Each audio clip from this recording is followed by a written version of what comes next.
Friday night. Surprise, surprise. We thought about getting on Wednesday, everybody.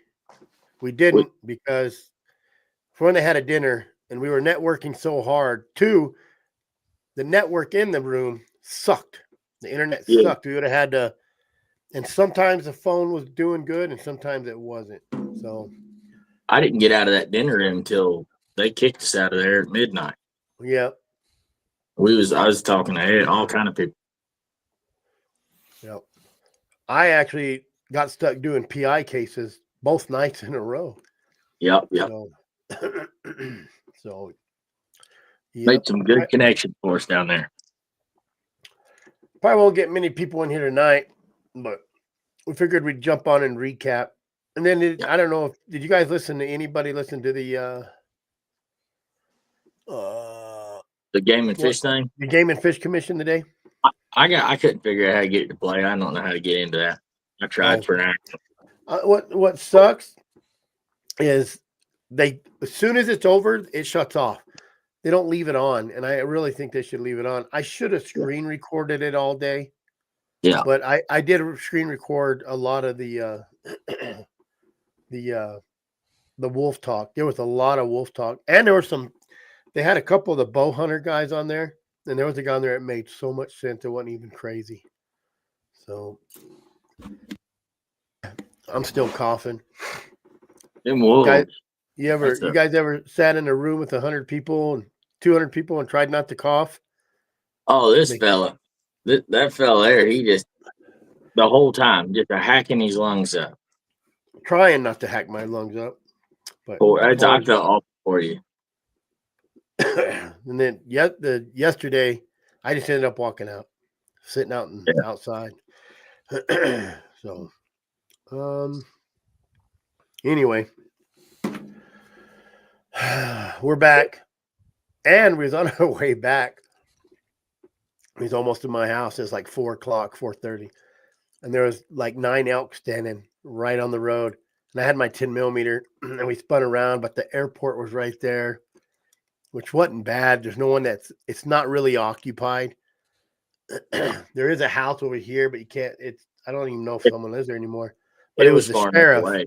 It was the sheriff sitting up on the hill when we come over the hill that might have caused a little trouble. Yeah, it's a little bit too close to that building for legal shooting, unfortunately. Just got to be fast.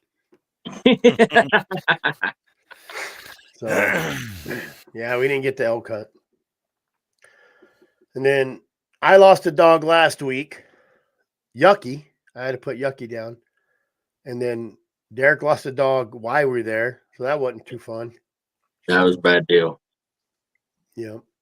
One bad day put me out of business about nearly. As my strike dog was not good. He wouldn't eat or nothing.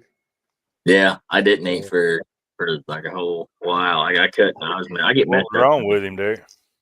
I don't have a clue, man.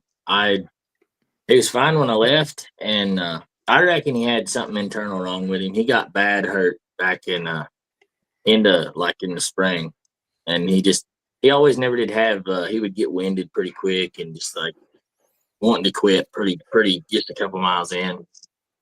And I reckon something was the matter with him, but he seemed all right. He was fine when I left. And then she said he didn't eat that night before. He didn't finish his food, which he's a good eater. And then the next morning, she got him out of his kennel, and he just didn't feel good. He walked over and laid down on the floor, and then he just died half hour later. I don't know. And I can't afford any necropsy, so. And what's that gonna?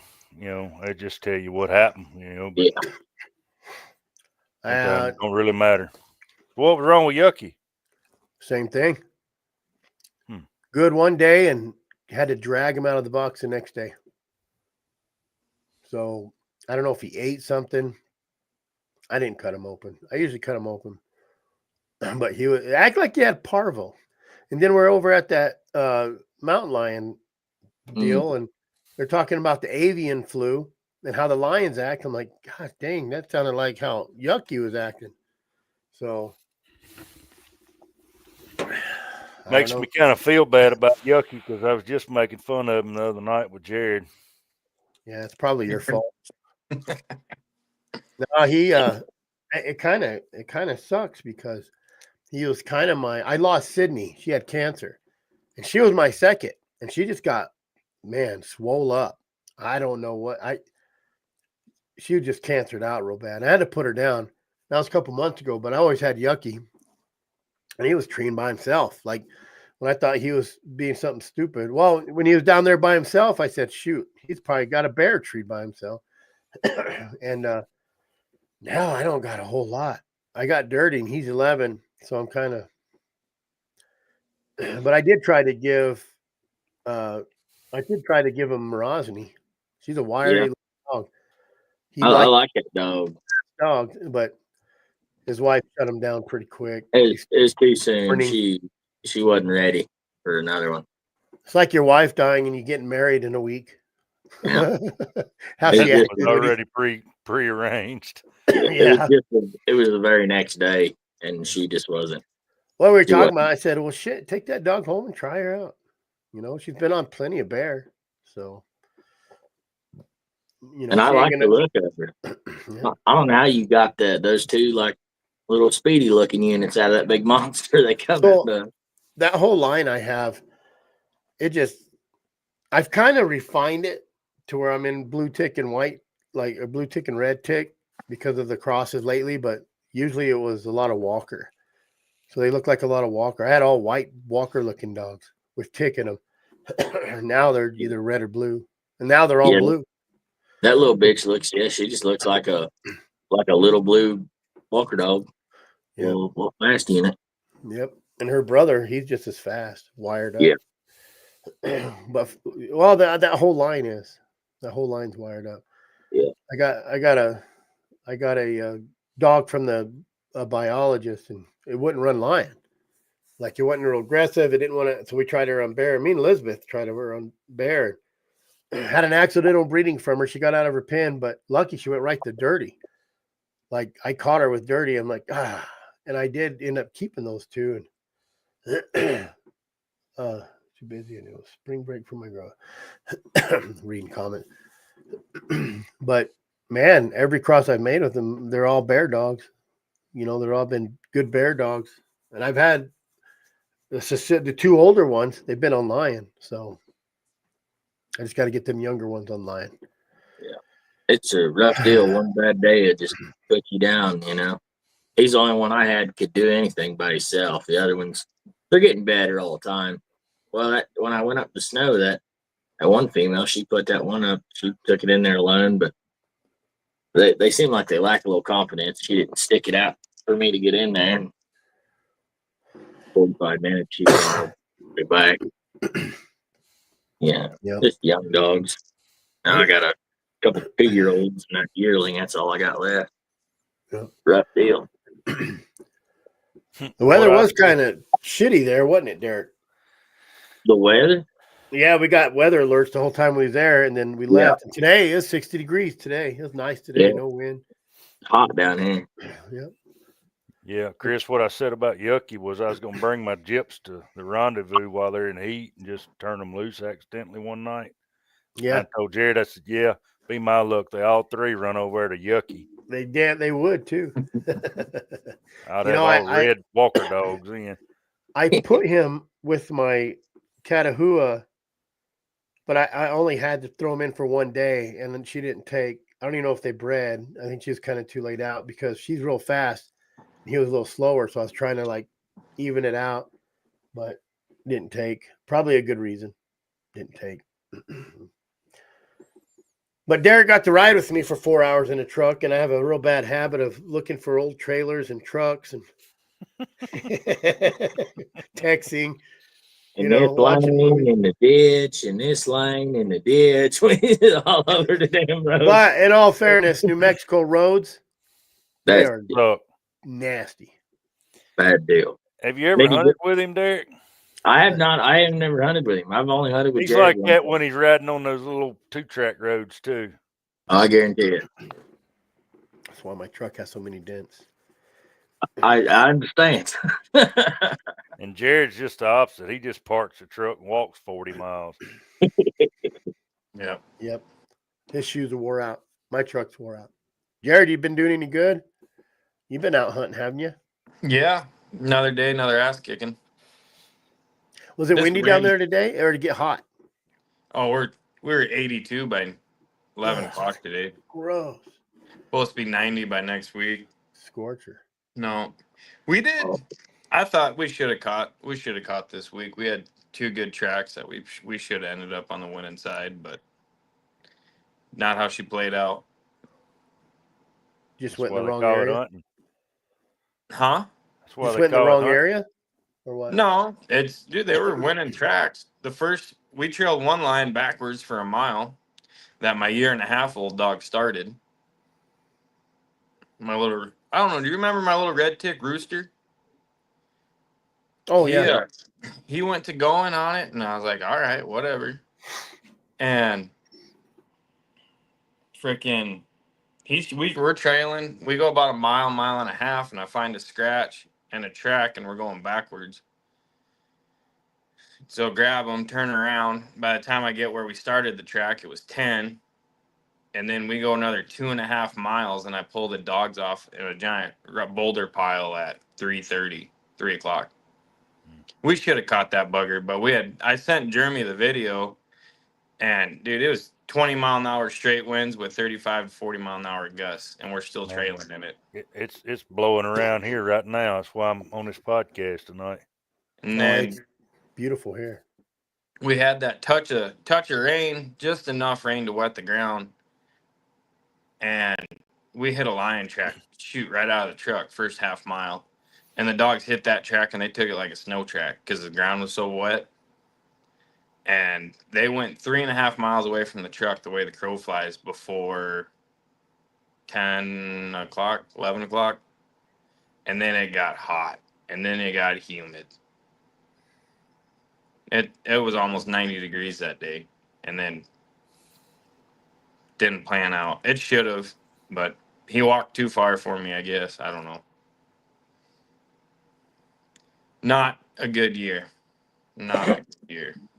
Been a rough one. I'm glad it just ain't just me. You know, I think it's a lot of people out there having a hard time. I just don't think the There conditions is, are but good. There's some fellers still catching. I mean, there's some damn good lion hunters out there that are still producing. Yeah.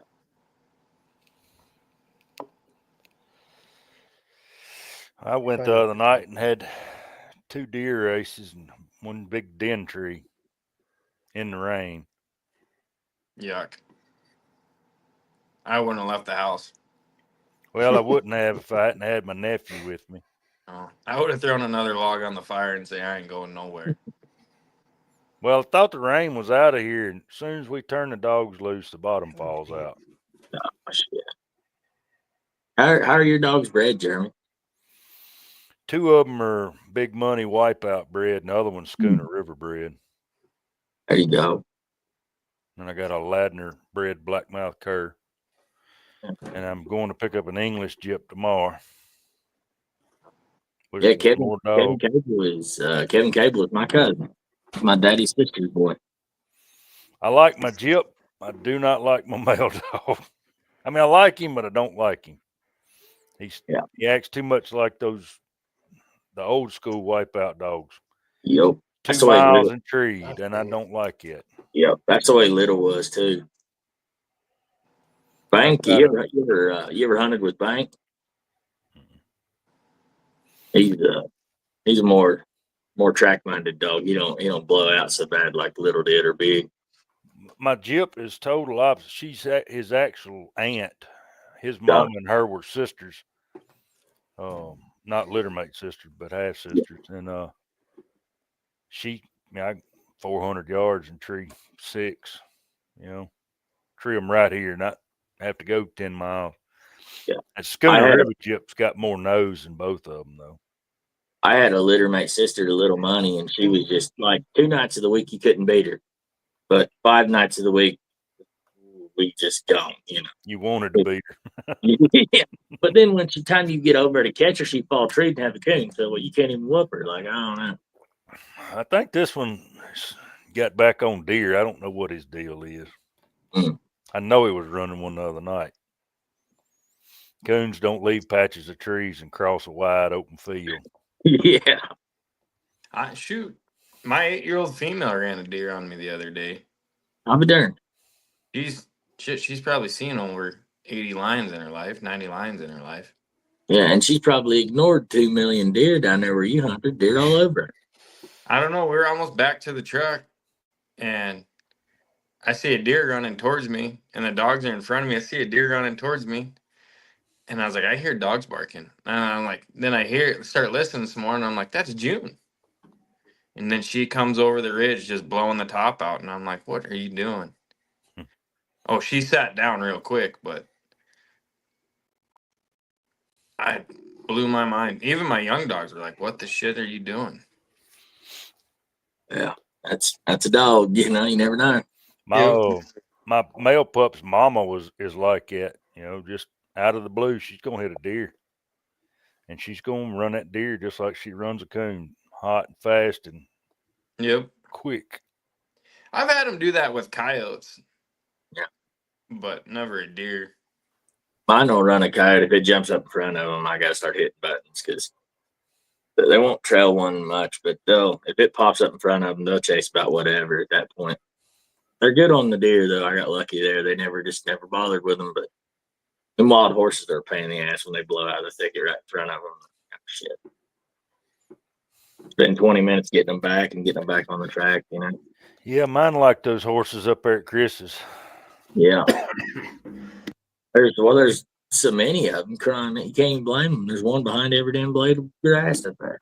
There are a lot of them. My buddy had a young dog, and this dog was it was a year old, not doing nothing, just bootlicking. And one day, I looked at him like, hey, and he was a young kid. I'm like, where the F's your dog at? He looks at his handheld. The dog's 3/4 of a mile or a mile down in the valley floor. Gone. And I'm like, well, let's go back to the truck and gather him up. We get down there. This dog is chasing a group of wild Mustangs and just blowing the top out. Just, and I've never seen somebody so proud of a dog chasing a horse. Hey, he was hunting. May not have been the right thing. He was so happy that dog was finally doing something. I don't know why mine were acting like that. They've been around horses. I think it's different. I think They've the been wild around horses. cows too, but up there at Casey's, they wanted to bark at the cows. Well, you know, when I had my bone dog and was first starting out, I'd run coons and feedlots, not an issue. But for some reason, we'd come across a maverick bull or a maverick heifer, you know, and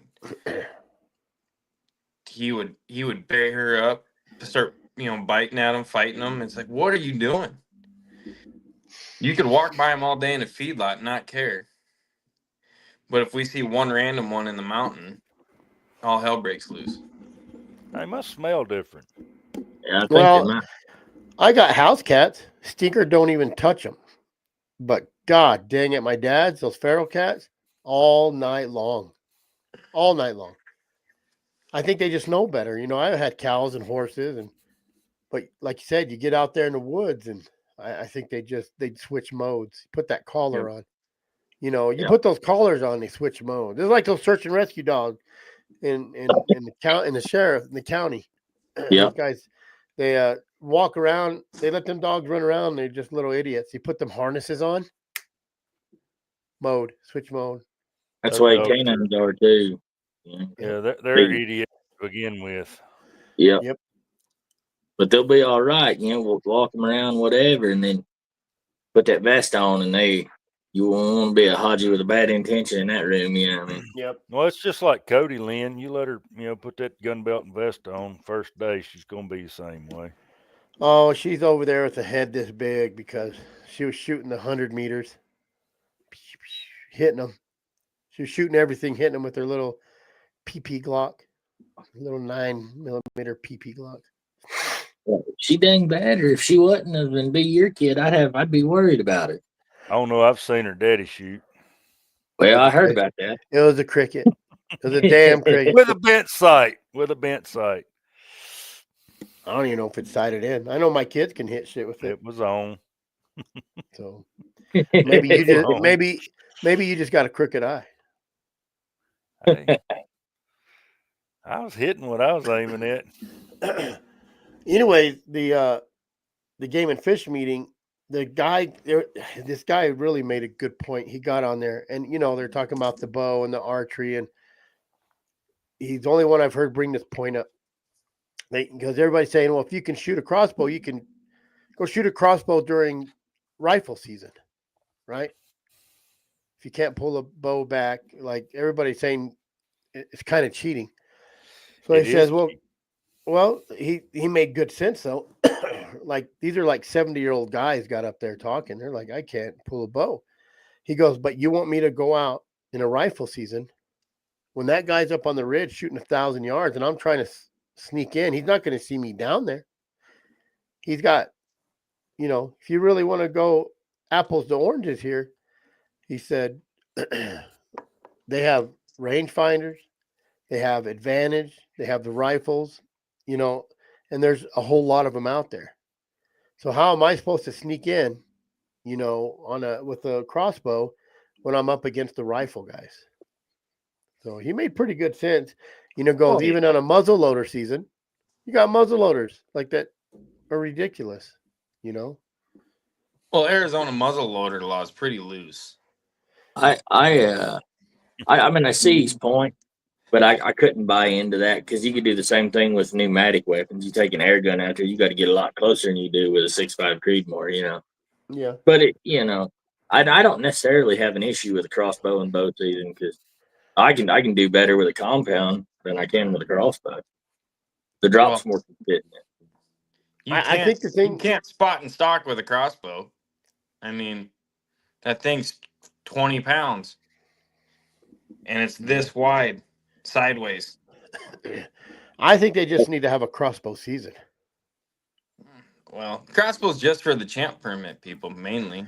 Yeah, but everybody can. I bet you. I got spinal bifida. If I wanted to go in and tell the doctor, I can't pull it back. Then he's going to give me a tag. It's not that hard to get a champ tag. No, but my buddy, he bow hunted forever. Now he's got ALS, and now he can't do nothing. Yeah.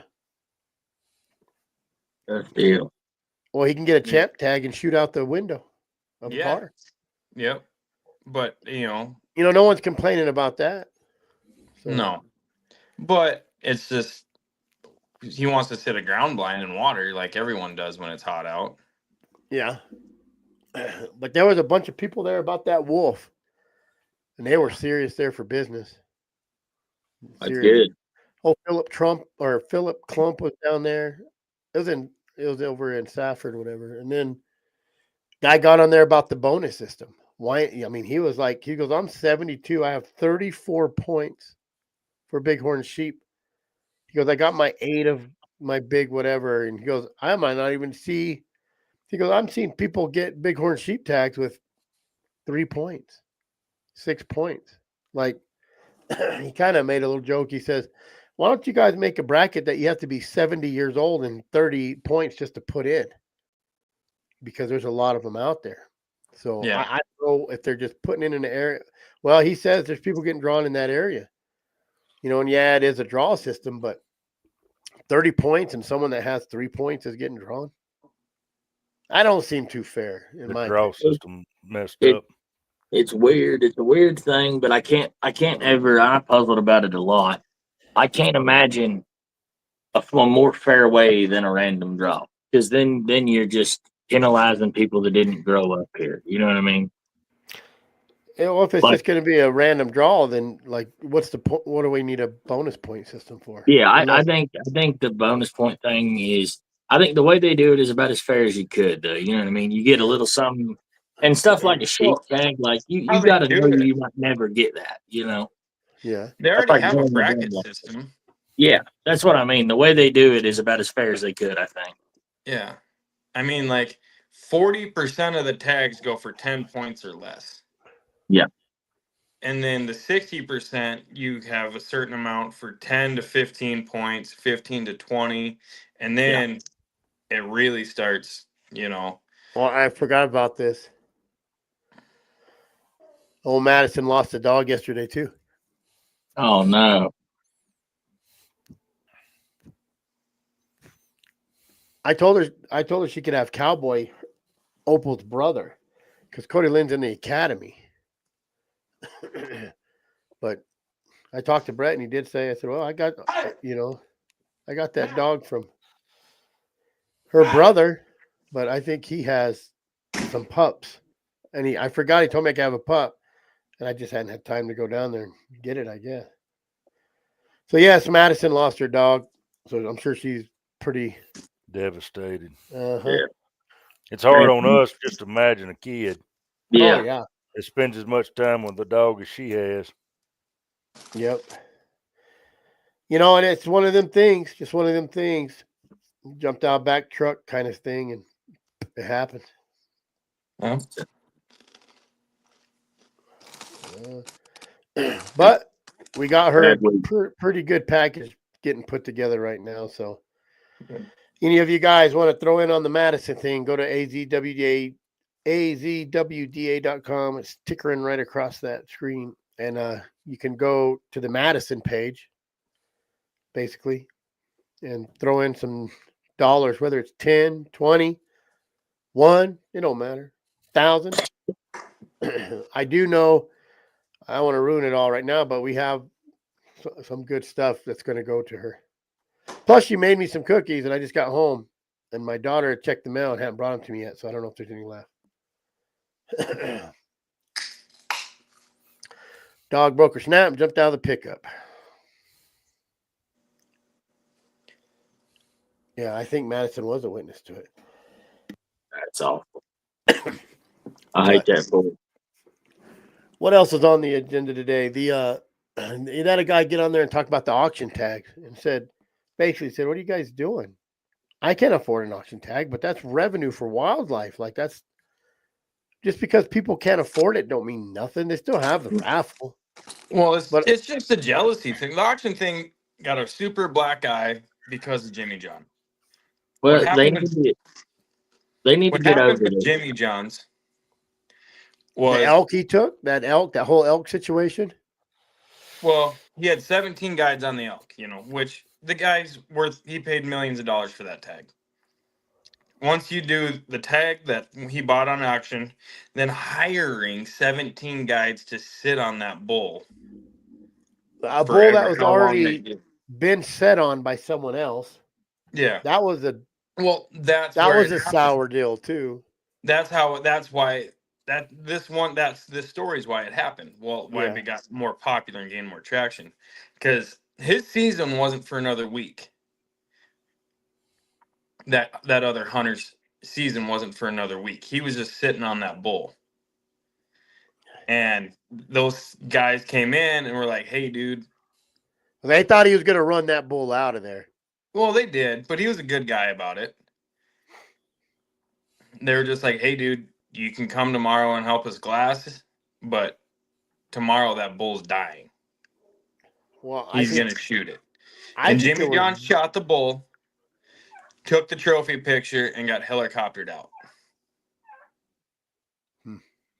And because no one likes guides, obviously, if there's 17 of them on one animal, no one likes them. Then on top of that, a guy already found the bull and was waiting for his hunt to start just to watch that bull get ripped out from underneath of him. But, I say it all the time. It's public land. And you know what? If all the people that want to whine about the auction tags, maybe they need to do some investing, get in their pockets and pay for our game and fish commission. Because we don't get any state funds. Like, that's where all of our money comes from, that stuff. That's millions of dollars in wildlife research that now we can't do because they took away our biggest stream of revenue. And if if a guy can afford 17 guides, that's just good for him. And he figured out how to afford it because 90% of the people complaining, if they could afford to do the same thing, they would have too. Oh, Well, absolutely. even if it wasn't a auction tag, and they knew where a bull was, that guy's still going to pay 17 guys to shoot that big bull. Mm-hmm. Yeah, You know what I mean? Those guys that are charging $15,000-$20,000 a tag, just like these lion guys, they're charging $15,000 a lion, but they have 9 guys out there with dogs trying to catch a lion. yeah. Well, it's not. It couldn't even be 9 guys. It could be just 9 trucks. You know, Yeah, paying a high school kid, yeah. you know, $100 a track, fill his, you know, Now that $40, fill his truck up in the morning, $40 worth of fuel, and then technically that's illegal though. No, that's guiding. That's guiding. So I think if a guy's got a license and he's doing that, okay, it's legal. If a guy ain't got a license and he's doing that, he ought to be prosecuted. No, half them guys don't got license. That's what I'm saying. I know they don't. And that's what I'm saying. Like those guys ought to be prosecuted. Because that's a problem. That starts getting into that. That starts getting into that gray area there. You know what I mean? well, how? Because then you're going to take away 17 spotters too. Well, yeah. Well, if they they're have not their guide license, if they're not their guide licensed, license. if They they have don't a have guide license. Well, yeah, is what he's saying is if Yeah. you're paying a high school kid to go find a track and give him $200, that's That's guiding. Yeah, he has his guide license though. No, Everything's legal. none of the those high guys school have their kid guide don't have license. his guide license. Half He's got the you kids- got All you Well, got to be is 18. Yeah, I know, but those guys don't have their guide license. I guarantee you 50%, 80% of the people that they're getting $200 to find a track don't have a guide license. I know. But I if know. they're, I if know. they're Well, call him in. Don't bitch about it. Call him in. yeah, say I don't know anybody doing it, but if they're licensed, that's fine. If they're not licensed, then that's I can- mean that's You don't have illegal. to know anybody doing it. I can guarantee you every fucking guy does it. I said, Hey, I'm a guy dickhole. you pay someone $200 to find a track? No, because I walk. Someone wants to pay you $200 to find a track for them. But Just depends on how long it's been since you found one. I it's guess. not hard to get your guide license. I mean, for Christ's sakes, I did it, and I'm terrible at testing. Yeah, but they're not. They're just getting kids that are running around already. Well, that's what it Well, is. a high but- school kid ain't gonna take $200 to find a track. Well, yeah, but they'll have their guide license. These young kids, they I want can to make a post it on damn their social fortune at media. that You have stuff. a lot of faith in these big guides. I may have just Well, figured they out have- how to Do you know how much? finance Do you know how much a game and fish is up their move. ass? There you go, Jeremy. I'm gonna go get my guide license. Yeah, I am too. I'm Selling just gonna find tracks. It's not hard. Just go get your guide license, and you can literally go work for somebody. Will hire you just to do something that they don't want to do. How many rich guides do you see? Absolutely. You know, But It Game wouldn't and do Fish me is any- already up guiding outfitters buttholes anyway. Yeah, There's a lot of shady shit that still happens, but it's getting hammered down pretty good since the whole A3 incident. And I can tell you A3 is just a drop in the bucket. oh, we all know it is, but Mhm. it's getting brought into view a lot bigger now. You know, I don't think it's hard to catch these guys. I don't think it's hard for them to put themselves on the radar. You know, and that's what happens. They put themselves on the radar, and then they start getting big, and then they got 15 people working for them. So when you have, well, I will say when I went, I was that APO or whatever, those bunch of guides. He saw a lion, he got a hold of me, and I went out there and we ran it. He tried to pay me, and I wouldn't let him. I ain't gonna say what the boy's name was, but they do it all the time. Do it all the time. Man, I watched some of those. There was an old boy on there on the Game and Fish Commission today. He had private property. He had water source. He was dropping corn, and he was hunting on it. And that old boy said he didn't know. There's nowhere it says it's illegal to bait. I looked it up. There's nowhere that says it's illegal to bait. Maybe he's talking about private property, but you still can't. take private property. You still can't take something on private property over bait. You can hunt on the water source. You can't buy a water source on private property. But he tried that argument, and them commissioners kind of tore him up. So, Well, you know, you he had can't feed wildlife. I mean, for sure. on private property, you can do whatever you want. They were on private property. The bait was on But- private property. If they come It's in still and the eat it, same as the camera law. well, you can have cameras all over your private property, right? But you can't use them to take game. But if you shoot that deer that comes into your property on that camera over that bait, you're getting a ticket because he doesn't. Private property is, you don't own the, the state. The people of the state is supposed to own the animals, Yeah. the wildlife. I think they need stiffer penalties for wildlife crime. I think. 5 years, first offense isn't stiff enough. No, 'cause It's not if they're always willing 5 to- years, but If they're big willing to game pay, usually gets. they don't care about their license in the first place. I think Well, they're good. Yeah. What's the fine? They hammer the guides because guides are kind of like a CDL license. Yeah. You get caught on your phone, a CDL license, big trouble. You get caught on your phone in your car, it's $140. Well, they took one guy's license for life for cameras. Yeah. I imagine there had to be something else. There had to be something else. I mean, even a life, most time they take life after 5 offenses. You know what I mean? Like they take it for 5 years and then they take it for 10 years. Like I knew people lost their license 20 years.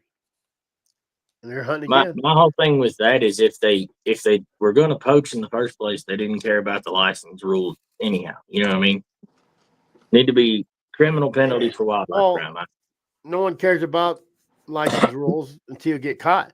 No one cares about their wife till you get caught cheating. No one cares about getting pulled over or not having tags until you get a ticket for it or insurance. I think people get lax and they do it and then they get away with it and they get away with it. But if they was facing 2 years in jail, they wouldn't roll the dice on it. You know what I mean? Yeah, but you want how are you going to fill up a prison even more than what they are? No. You're gonna pay him $110,000 to go to jail because that's what it costs to house somebody, $55,000 to $70,000 a year.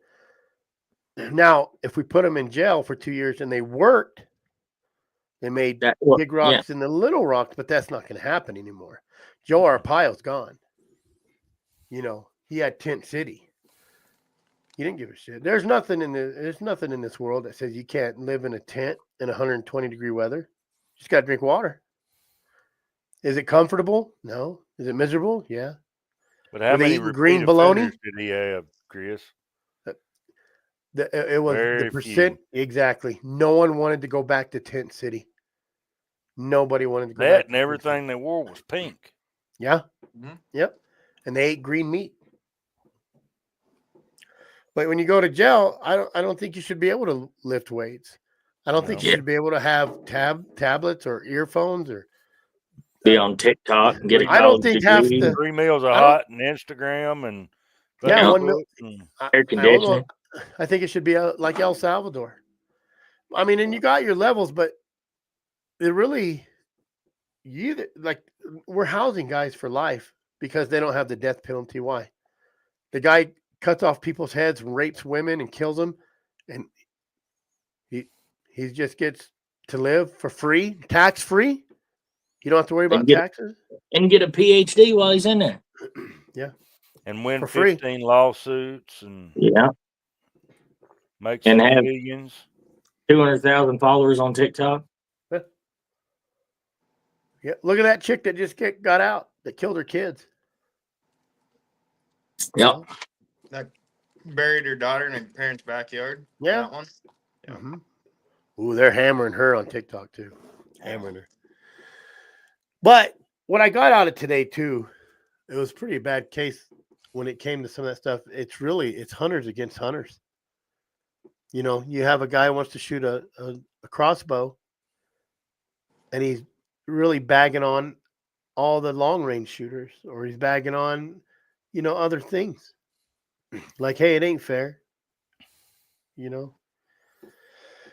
I So can't stand that us against us bullshit. That's how they win. You want to talk about fair? Let's all start napping flint arrowheads, making self bows, spinning sinew into strength. You want to talk about fair? Let's chase the deer to death. Let's just run them down. It ain't nothing fair. You want to drive a truck to the hunting grounds, use a rifle, use a compound bow, use a shotgun, don't matter. I think we got to stop this bickering bullshit, because all that's doing is giving them a foothold, giving them something else to go after. We need to just be on the same team. We got to bridge gaps, not make more. And I think all the sorry ass whining shit ain't never no place. happened. Never happened. You know, he's bringing up rangefinders, bows, long range shooting. Well, Derek, you know, but y'all need to come back east to the land of private. Private land? That's about all we have here. Yeah. No thanks. That's what I tell them. Like, you get a little piece of public and everybody's on that. It looks like the damn Revolutionary War in Orange Chapel opening day of gun season. You'll sit in your stand and see run dogs in this it's not land. it's not a little piece. People are just lazy and stay on the roads. It's not even that. But if we let everything go to private, you'll see like the Oklahoma whole and Texas. Well, we won't even be Texas. We won't have mountains anymore because they'll be mined to the ground. Oh yeah. No, Look I at think 30, we have so many open pit mines. Look at out Some of them 35B. damn mountains y'all got out there need to be mined a little bit, knocked down a little. Yeah, but I mean, 35, like where I go hunting down on the border, that's half that mountain's gone now. That's a Well, mine. look at 35B. They're about to build the big old mine down in that valley. They're boring the hole right now. Yeah, They're doing an underground mine. that's gonna be gone. And then 34A, they just got another proposal for 100,000 acres passed. Yep. Gone. So you take it out of the federal government of being public for the federal government and turn it over to private, and billionaires buy it, and they're all, oh, I'm going to turn it into a sanctuary or whatever. After And then it goes from rip it to them shreds. them having an animal wildlife sanctuary to another billionaire coming and be like, I will give you paid 10 billion, I'll give you 30 billion. And now it's not even a wildlife sanctuary anymore, it's a mine, and it's going to look like Morenci. Yeah. What I'm saying is, like, y'all need to go hunt that country, and then like everybody ought to see how it is when you don't have all this public. Because you go back east and it's private land, you might have a 5,000 acre or a 500 acre little piece of public that you get to hunt on. And I can hunt 2 months out of the year with my dogs on public land here. Yep. Yep. I wouldn't live there for that. I grew up in eastern South Dakota. It sucked. I had to knock on doors for whatever I wanted to do. Mm-hmm. But now I can coon hunt from February the 1st till October or September the 30th on private. Just about anywhere I want to go until deer season. So Anderson, I don't even want to see you. Yep. Anderson's right. But if you're breaking the law, you're going to do it again. You think these guys you think that guy, well, we already know that guy's hunting somewhere else. Lost his license for life. Yeah. You know, when they lose their license, they still hunt. I knew a guy who lost his dog license and had his buddy's collars on his dogs. My cousin lost his license for 5 years. You know what he did for me? Camera guy. Didn't carry a gun. Camera guy. Yeah. Oh, and it's just, look at Wade Lemon. He's doing 2 months in prison. This is the first charge they ever got him on. To stick and hold. That's called an example. Yeah. What'd they get him for? Can line hunt. Well. Different state. But it was in Utah. Colorado? But they caught him baiting bears. Oh, yeah. Killing bears out of units. They didn't sit on him for 2 months. They sat on him for 2 years. Oh, dude, they were trying to get him for years. Because every time they get a charge on something, if they didn't file a piece of paperwork right, his lawyer would point it out, and boom, case was thrown. Yep. So finally, they caught him on a canned lion hunt, which is bullshit anyway, because you can kill whatever you want in lions in Utah. Yeah, but they But I caught him guess- before that. Was it before it? Oh yeah, Okay. yeah, that was last year. But that And- is kind of ironic, right? Hey, you can't do can hunts, and then next year, just go kill everything, guys. Mm-hmm. That's kind of messed up. But he must have had a good lawyer, because I called my buddy about it. He's a Fed guy, and they're like, they wanted to make an example. Like, they wanted yeah. to hurt him Yep. because he got away with so much. But And when you what's got a too good much? lawyer, Gets under your skin just a little bit. yeah. And what's 2 months? 2 months ain't nothing. Yeah, and Well, ain't shit. yeah, but he probably lost some hunting right stuff He'll too. still- I mean, he's still be still, hunting. but he's still in Mexico. He still hunts Mexico. Yeah. Old- Mexico, old the Old reservations. Mexico. Yeah. You know what I mean?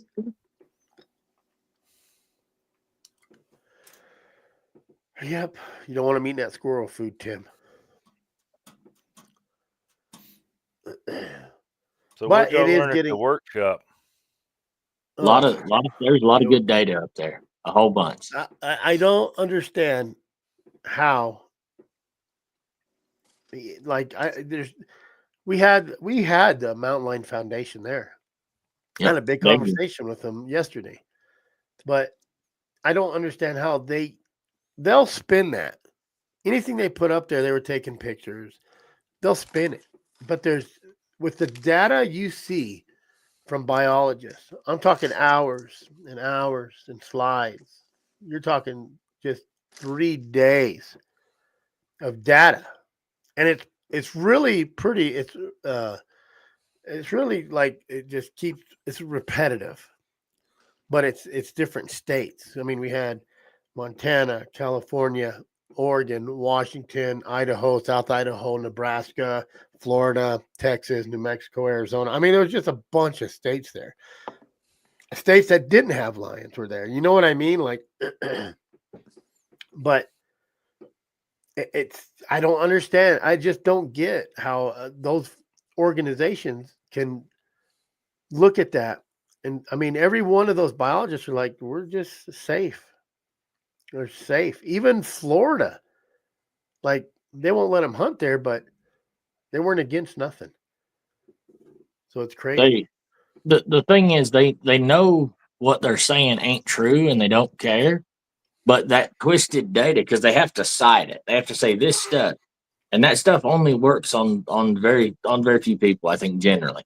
Like we were talking, me and the Panthera girl were talking about it, that the general perception, and we had a study on that we watched, is the public perception about it is so much better than it was 20 years ago. They Just have people don't- doing studies on Yeah. what people think about it. But Yeah, you yeah, think that's what I was Panthera, let's rewind to Panthera. Panthera's a real, are they good or are they not good? Not this chick. She was like, I she think was they're on just it. really sciencey. It's about the facts.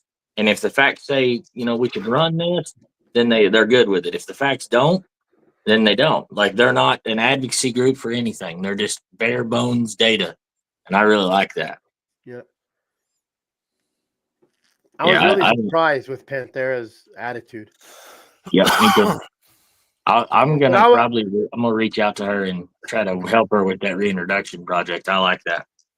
But I was also impressed with one of the Mountain Lion Foundation girls, because she was really young, had a PhD, and seemed legitly like interested. She's like, I don't care about hounds. I don't think that's not the problem.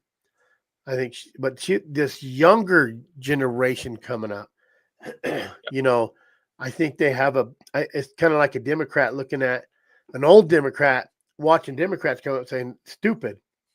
And then these Democrats under these middle Democrats are saying, oh, they're weird. So they're starting to kind of fall back into the old school Democrat. All them kids had a really good real world view of what's going on. I was really impressed with almost all of them, except for the one little group from California. They're a bit silly, but the rest of them. But even their leader, I talked to him for a long time, and he's just real hunting is bad. It's a hard thing for him, but he couldn't argue with the data, you know. So the guy, Bart, that did Yeah, that Bart hazing George. project, he was there. Bart George. Yeah. Yeah. And I was astonished that he's using T5s on Yep. lions to track them. And getting 5 weeks out of the battery. Crazy. Shut it down during the day, hit it up on 2 minutes at night. The data is phenomenal. Yeah, He that goes dude- within 5 weeks, they catch them, either use or put it on or put, switch out collars or whatever. That dude did that guy's good legit. work. Yeah, he's a I was very impressed with Bart George.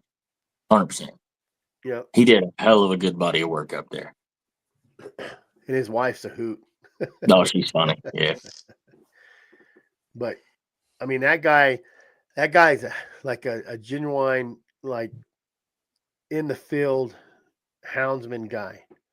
Like, he'll sit there and tell you stories. You think of a houndsman, that works for the government. You think, oh, all their dogs are good, they're all bought. No, man, he got in a jam like we get in a jam. Lose your dogs, and then you're scrambling, So, but he works for the reservation. But they're like, do your study. No matter what he wants to do, he does it. Yeah. So, He is the wildlife biologist for the Kalispell tribe, as far as I understand. So he does about whatever he wants for the study. They had lions collared going from Washington, clear across Idaho, down into Oregon, up into British Columbia. He had data that spanned like 3-4 states and a province, and over 4 years. It was incredible. 161 lions that he included. And he had more the video where Stephen Ranella hunted with him. Bart? Mm-hmm. Oh, I don't doubt it. I hadn't seen that. Yeah, in the snow. Yeah. Him and another older gentleman. I can't remember his name. Here we go. The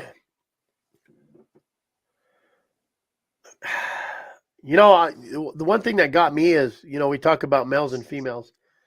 There was a female that left New Mexico, did a 1,000-mile loop.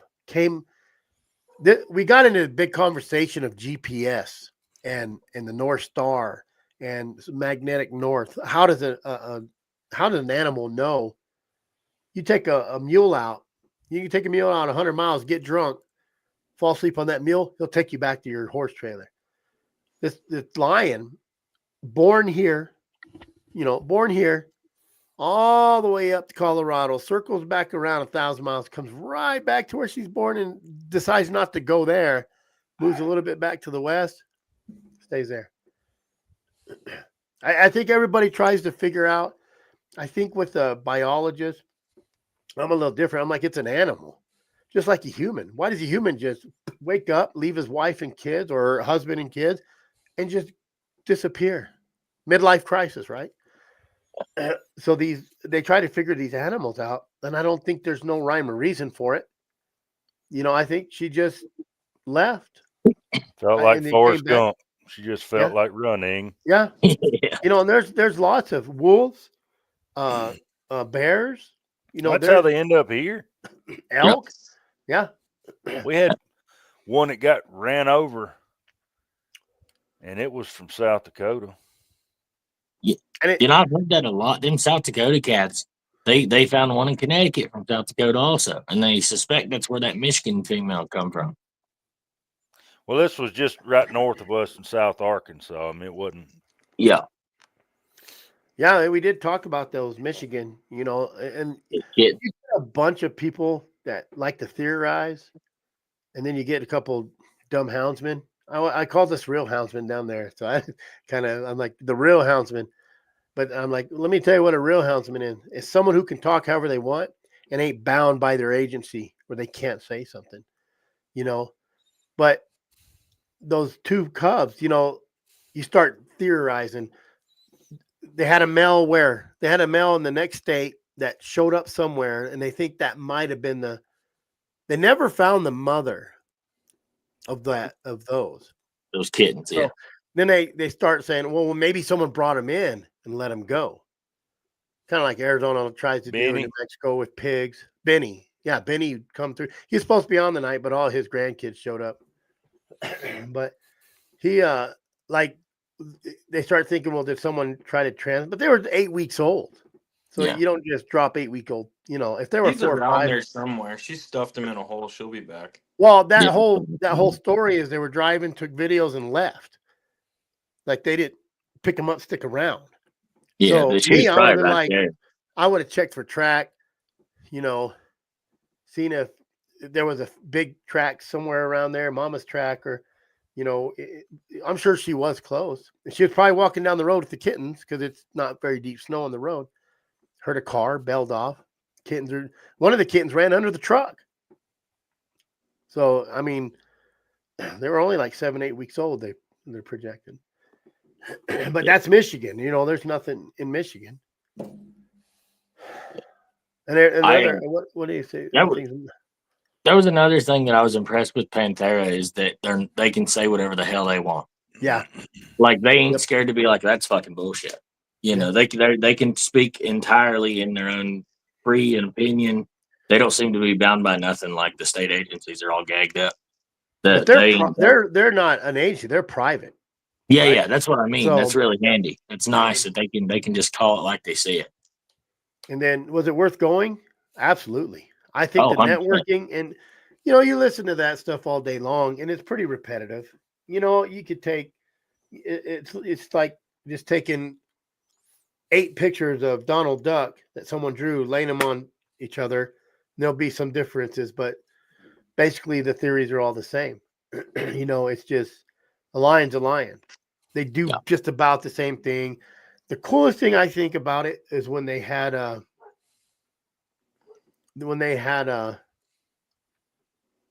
do you say here? One of the wolves they turned loose in Colorado got killed. So that happens a lot. You know, just stuff just dies.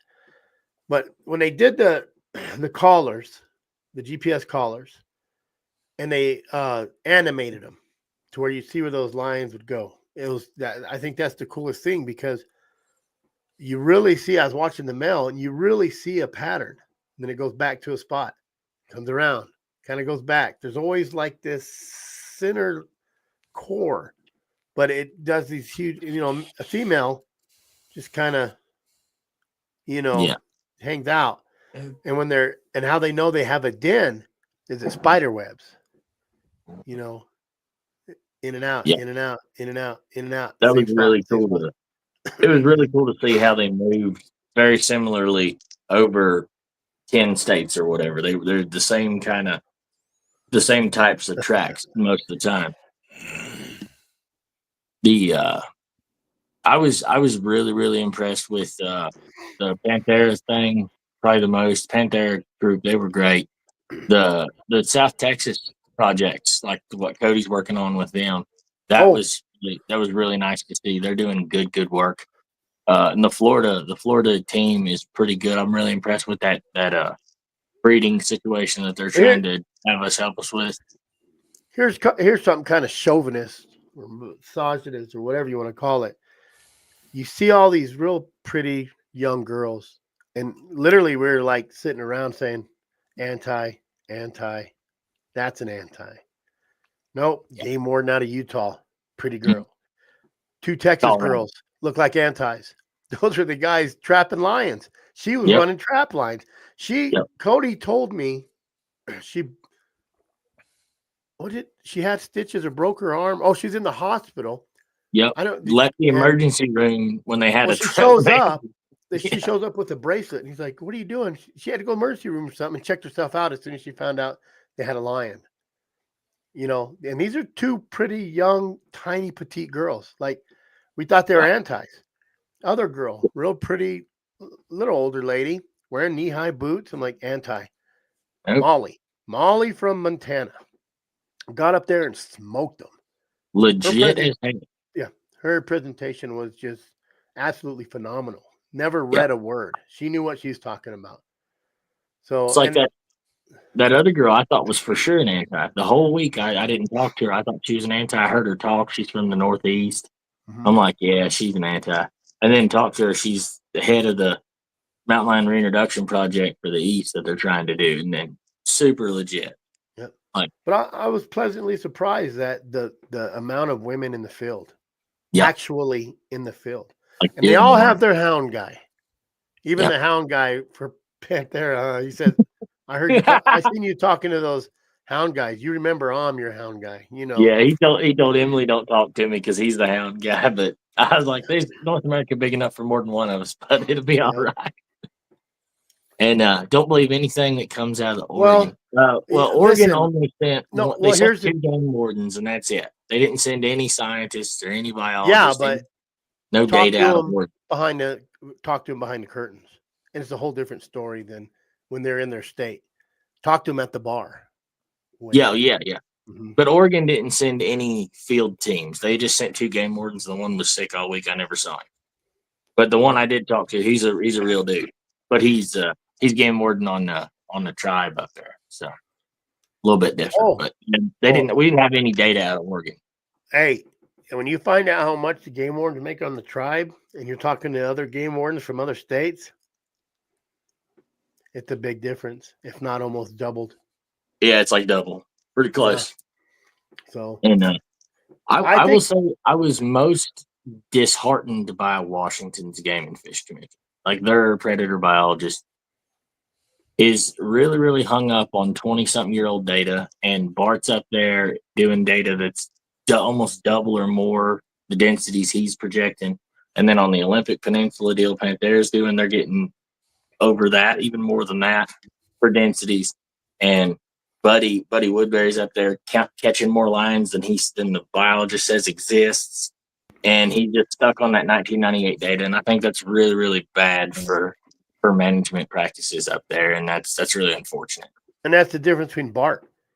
The reservation don't give a crap what he says. They want the truth, not some old propaganda. Yeah. But Bart has a lot of pull with Washington.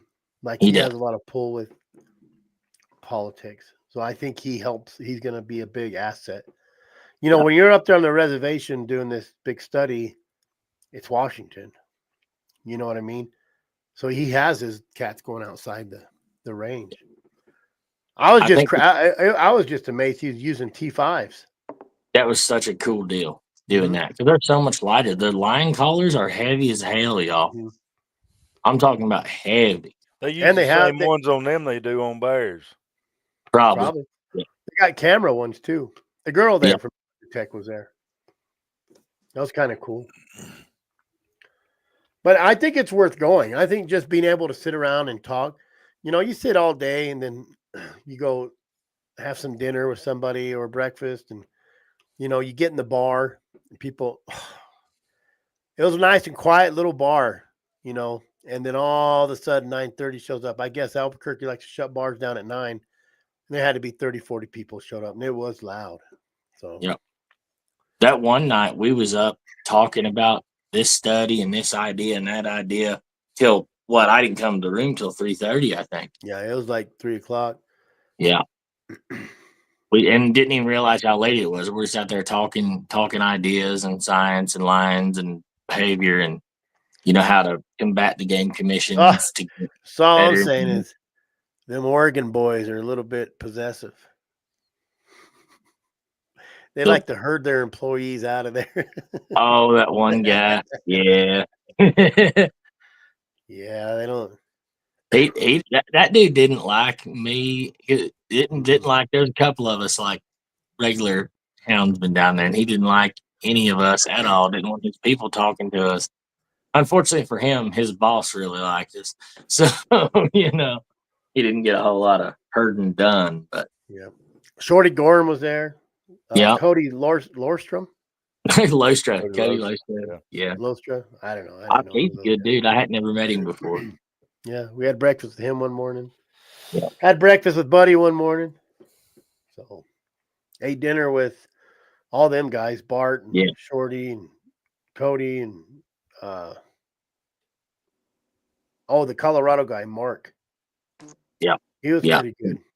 Predator biologist out of Colorado, had dinner with him. He's a cool guy. All that Colorado crew was legit. I liked them every one. Yeah. They had a bunch of people there. They had 3 game wardens and a couple biologists, I think. Yep. And then we talked to the Florida guy, and he's kind of separate from the others, but he was all about reproduction science, and they're trying to get ovaries, lion ovaries. So how he kind of explained it is they want to, do the embryo, freeze the embryos, impregnate the cats, but he wants the ovaries so he can cut them, take the eggs out, strip the eggs out, and do their little science thing with them. Yeah, and they have semen off their Florida cats going back like 40 years, so they could make 1 million F1 crosses with outside the eggs, and that would save their population. They're in such a genetic hole that they're real tight bred. They can't get the public to let them bring in lions from anywhere else since they did it once because they think their lions are different somehow or another, which is a little bit silly, but. Well, that's just like here with the bears. It's the Louisiana black bear. Yeah. It gets into Arkansas or Mississippi. Yeah. Arkansas said, these things are causing a problem. We're opening season on them. And then I think they started getting into Oklahoma, and Oklahoma opened season on them. Yep. Finally, we got on board. I think Louisiana says, here's 10 tags. Yeah. We talked about that with that one girl. She was the Eastern Bear Project lead for Panthera before she got on this lion deal. And I said something about Louisiana's only got 1,000 bears now. And she's like, oh, bullshit. There's 1,000 bears in my backyard. Yeah. Yeah. But anyway, I think Florida's fixing to have a bear season. They're proposing one now. They're gonna have I think it's the lady said she reckons it'll go through for next year, I think. And they're talking about upping ours, so there should probably maybe double, maybe 20 Arkansas tags. needs to let you have dogs. They got plenty of bear. Yeah, I wish they would see the old large carnivore biologist that was over the bear program. She's the only one that's ever been able to legally run bears. Yeah. And she had blackmouth curs that she ran them with. But as far as the hunt goes, they won't let you. Was it that Panthera girl? Didn't she say they would sneak up on those bears and run at them? No, that was Cody. Cody does that because they can't run bears in Colorado. I thought a girl. No, there was a girl telling us back east. I thought it was that. Remember, I asked that Panthera girl. I said, "You ever used hounds or been behind?" And she said no. She used it. Oh, she has, but there was another girl we was talking to, and they said they would run up on them. I'm trying to remember which one that was. I didn't know. I know Cody and me were talking about that, and I asked the game warden hypothetically, was that legal? And they said yes. Because they're not using dogs. Yep. You can, if they got so many that he waits till they cut the corn and they get down the river bottom and you stalk up on them and run at them yelling and hollering and they'll tree right there. Yeah. That's basically how I got mine started on them. There you go. Well, California, they were talking about they're having inbreeding problems because their lions can't get out of this little circle because of the freeways. And I was kind of like, I asked some of them, I said, well, bears don't cross roads. Yeah, lions and bears. Yeah, they're talking about lions. I'm like, if a lion wants to go, he'll go. But they're saying that they won't. They want that corridor. P-22 never crossed. P-22 never left Hollywood. Did he have to? Yeah. But the problem is we got this little group saying they can't get out, so nobody can get in. They're not getting any fresh DNA. And at the same time, right on the other side of that road, they were putting relocated lions from the other California group down here, and they told him he wasn't allowed to put them in there anymore because they keep going in here and breeding to these ones, and they're changing the DNA because the line's 60 miles away or somehow different than these. Like, they're just full of shit. It was a crazy. They're just trying like that type of stuff. Corridors. They're trying to make subspecies of mountain lions when there's no subspecies of mountain lion. Well, and they want to do it's it a so subspecies. they can endanger it. Yes. just like Florida tried to do, Yeah. and then realized, shoot, man, Yeah. we need some lines, we need some DNA. And they're trying to do that stupid corridor. I said Yeah. every freeway has underpass, like culverts and stuff. You're telling me they're not crossing them? And then the Texas did go into the whole the border wall, and they have these little, literally 8x11s. They're this big. They're this big. But there's a picture of a lion crawling through. Yeah, they use them, and they don't use them there because they can just go a half mile down, and go through a bigger gap because the wall ain't done. But it was in Arizona where that female took her kittens through that same hole. I think they'll use that fine. It'll stop the deer though, which is kind of They're probably worried not about the deer. But they got plenty of deer. There's enough deer on both sides. Yep. Well, coos deer don't migrate anyway. No. Yeah. They have a 2,000-yard home range. I mean, they're having a hell of a bear problem in West Texas though, actually. Yeah. And I talked to the Texas people, Texas Park and Wildlife girl, about that on the first day. They were asking me questions about, running bears and whatever, because they're trying to get a program going with one of their people with, what are they using, Chris? Do you remember? That damn stock dog that's like the Texas specific one, whatever the hell they call it. Blue Lacy. Lacey, yeah. Oh yeah. So they're trying to use a couple of Lacey's to haze these bears out because they're having conflicts every fucking day. And I'm like, yeah, if you just open that up to, all them boys with them fox dogs down in there, they'll chase them for you and they'll buy a license to do it, Politics. You could tell Yeah. politics is a big ball and chain. If you can put a dollar bill out in front of it, you can change it. Yep, by God. Especially in a That's place like everything. Texas. They like monetizing that wildlife. You put a tag price on there, they'll do it. That may not work in California until obviously they have 740,000 bears per square mile over there. Crazy. Well, money doesn't mean as much there as it does in, say, Texas. Yeah. That's like here, they figured out a way to monetize them bears and make a profit off of it doing so. So they did it. And that's why you don't see all these groups trying to shut down the coon hunts back east. That would kill whole city economies. You'll never pass that shit in the state house. Well, that, and you've got a lot of ag, so that's damage to agriculture that insurance companies gonna have to pay for. Well, that's the difference between the East and the West. The West is trying to get rid of the cattle ranches. Mm-hmm. Yeah. Look at Western Waterworks. I mean, they sued a rancher, or they sued the federal government for allowing grazing permits on the Saguaro National Forest.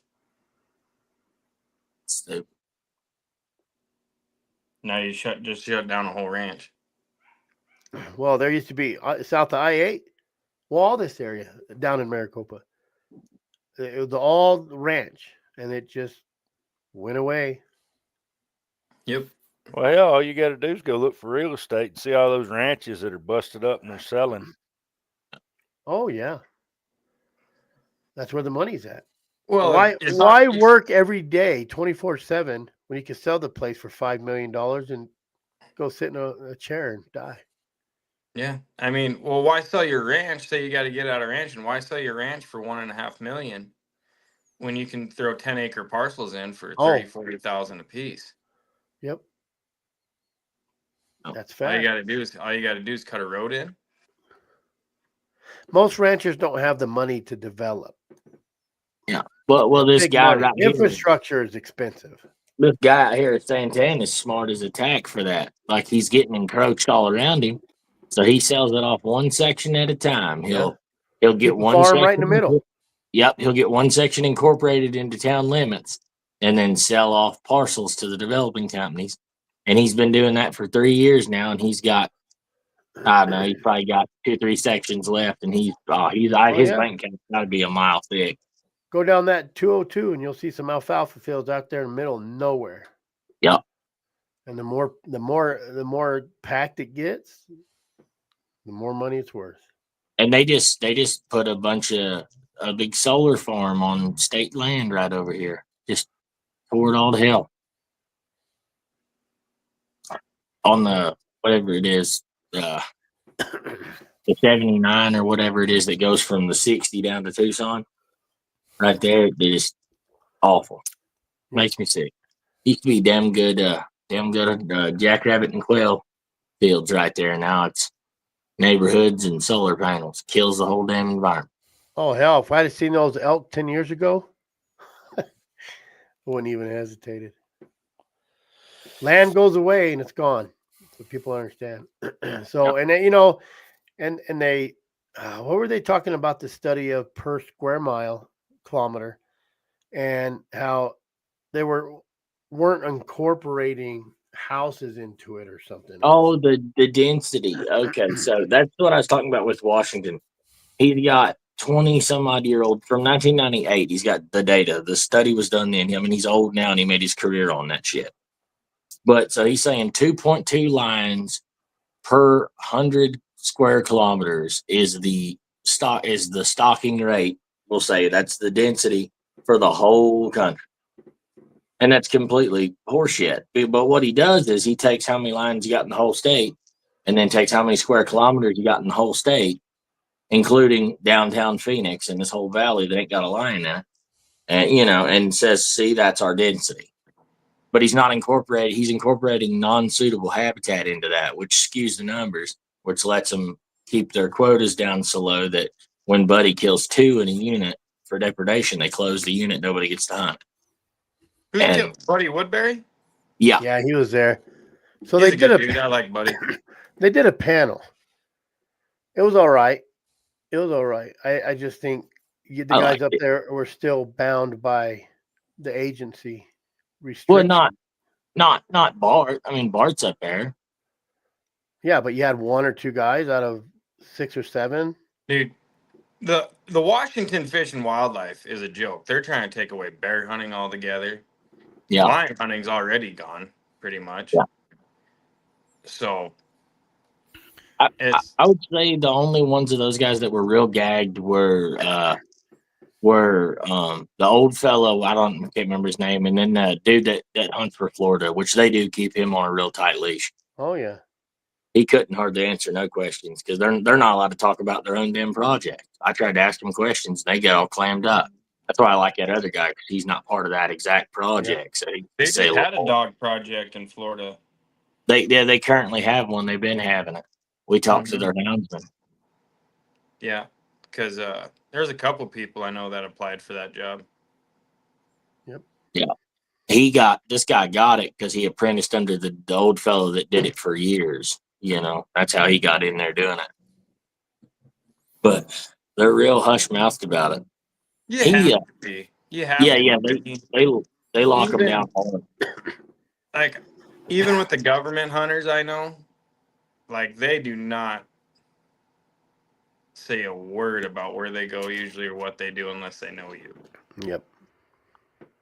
And it's just because even, you say you could be a government hunter and killing stuff, and you tell it to a deer hunter, and now, the whole world's up in arms, about going in and killing lions and leaving them lay. Because they don't say anything about that. All they do is cut a notch out of the tongue and take a tooth, and I do like that. Measure the cape and hide, and that's it. That California Game and Fish houndsman, I like him because he was kind of rubbing their nose in it. He sat up there and told us bold as brass how many he killed and why he had to kill them and where they had to be killed at. And he didn't hold nothing back. That was a good deal. Wayne, they don't talk nothing about that. What is it? Talking about the depredation. Everybody's up in arms about canned hunts and shit and taking, but did anybody say anything about how many lions they killed on depredation? Well, the California guy did, and then on his presentation, he kept making a point about, well, and then we had to remove that one lethally. We had to remove that one lethally. I don't think he had a total number. He didn't say we killed 700 of them. No, but he on his little plot thing. Yeah. He marked and told us every single one they had to Well, kill. since And then 2020, they have to have a 3-strike rule, and that 3-strike rule has to happen within a year. Not in Yep. Washington, right? No, Or on the res? no, in Washington, if that sucker just breathes wrong, they kill it. Yeah. Yeah, but Yep. California, it has to kill three domestic stock animals in the same year. Yep. Or 5 Or- little kids. Or Yeah. one big horn sheep. Oh yeah. Well, that's just anywhere. You throw lions in sheep country, and they get mucked out. Yeah. Yeah. It doesn't And, matter where you put it, what state it is. I mean, lions in sheep country just get killed. Yeah. Candy. Like heroin. And Well, they- sheep are dumb. He said that they killed a lot of females because of the sheep, because they'll just camp on that herd of sheep and just keep killing them. Oh, they do.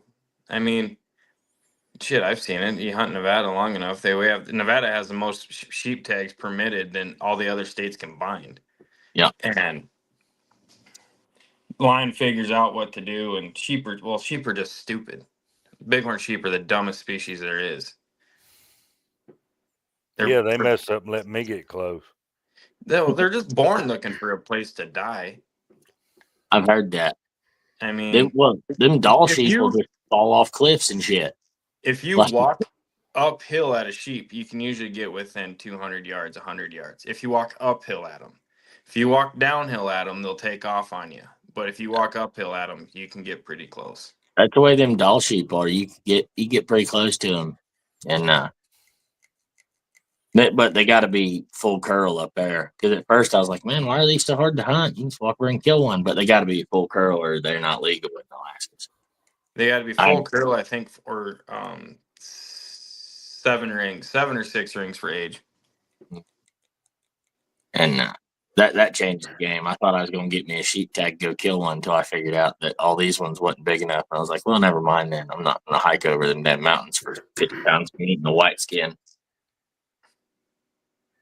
A lot of information.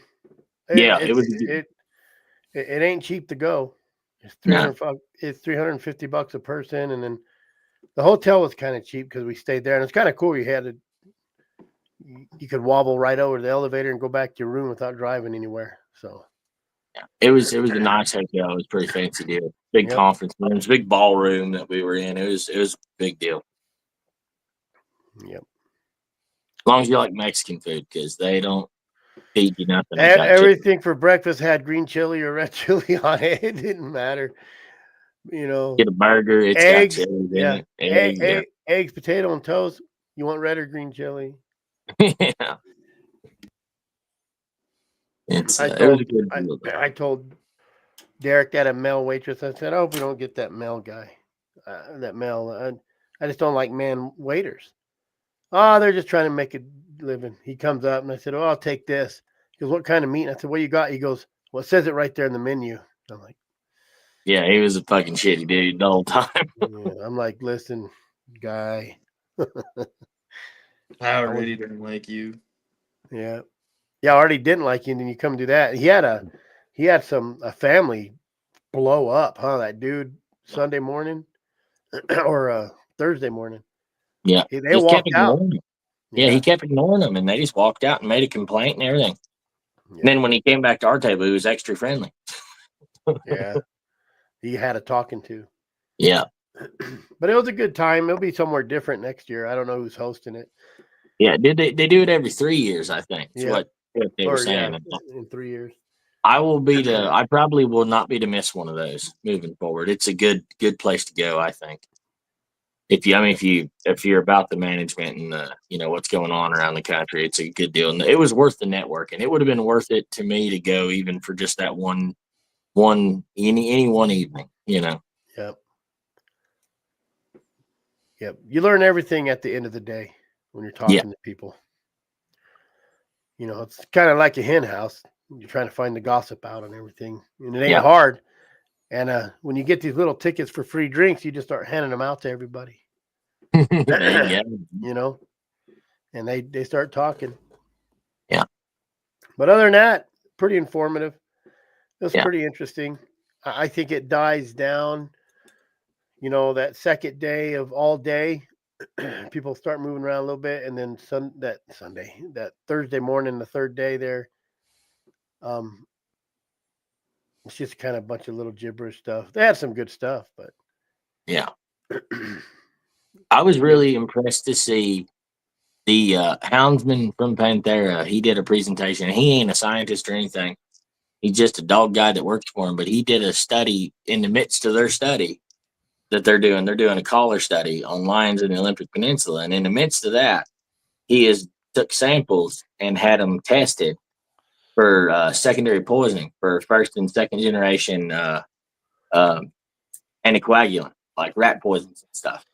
And he was testing where they were finding it, the prevalence of it, the amount, the percentage, like parts per million that we're finding in the cats, and what those effects might have been. I was really impressed with that because I am a real big proponent of not using that shit ever anywhere for anything because it's fucking bad. It kills hawks and it poisons cats and it's not good.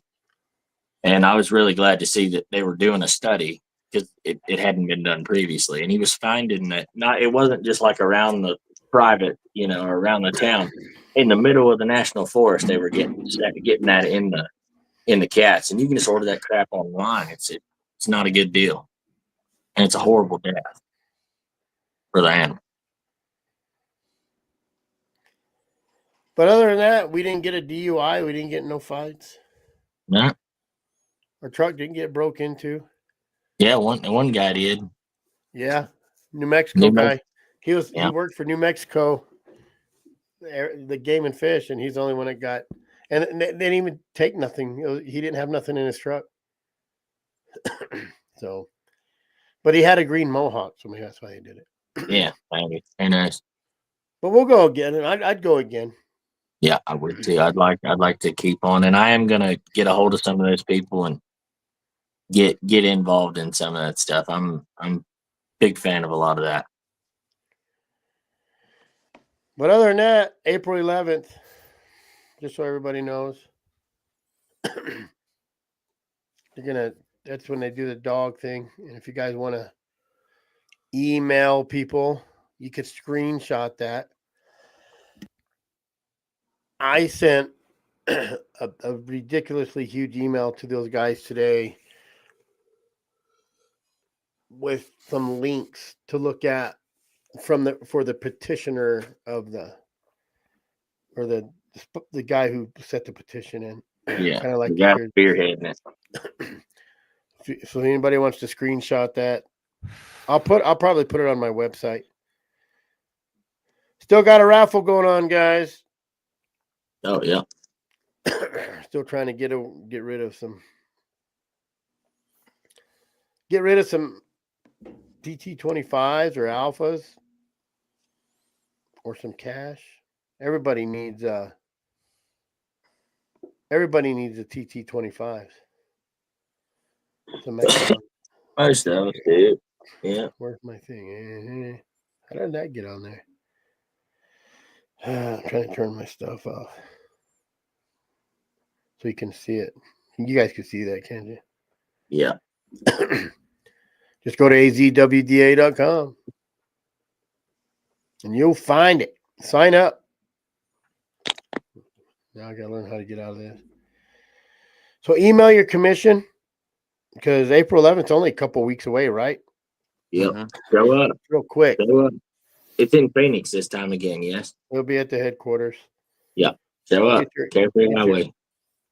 Yeah, supposedly they're supposed to. Oh yeah, that was.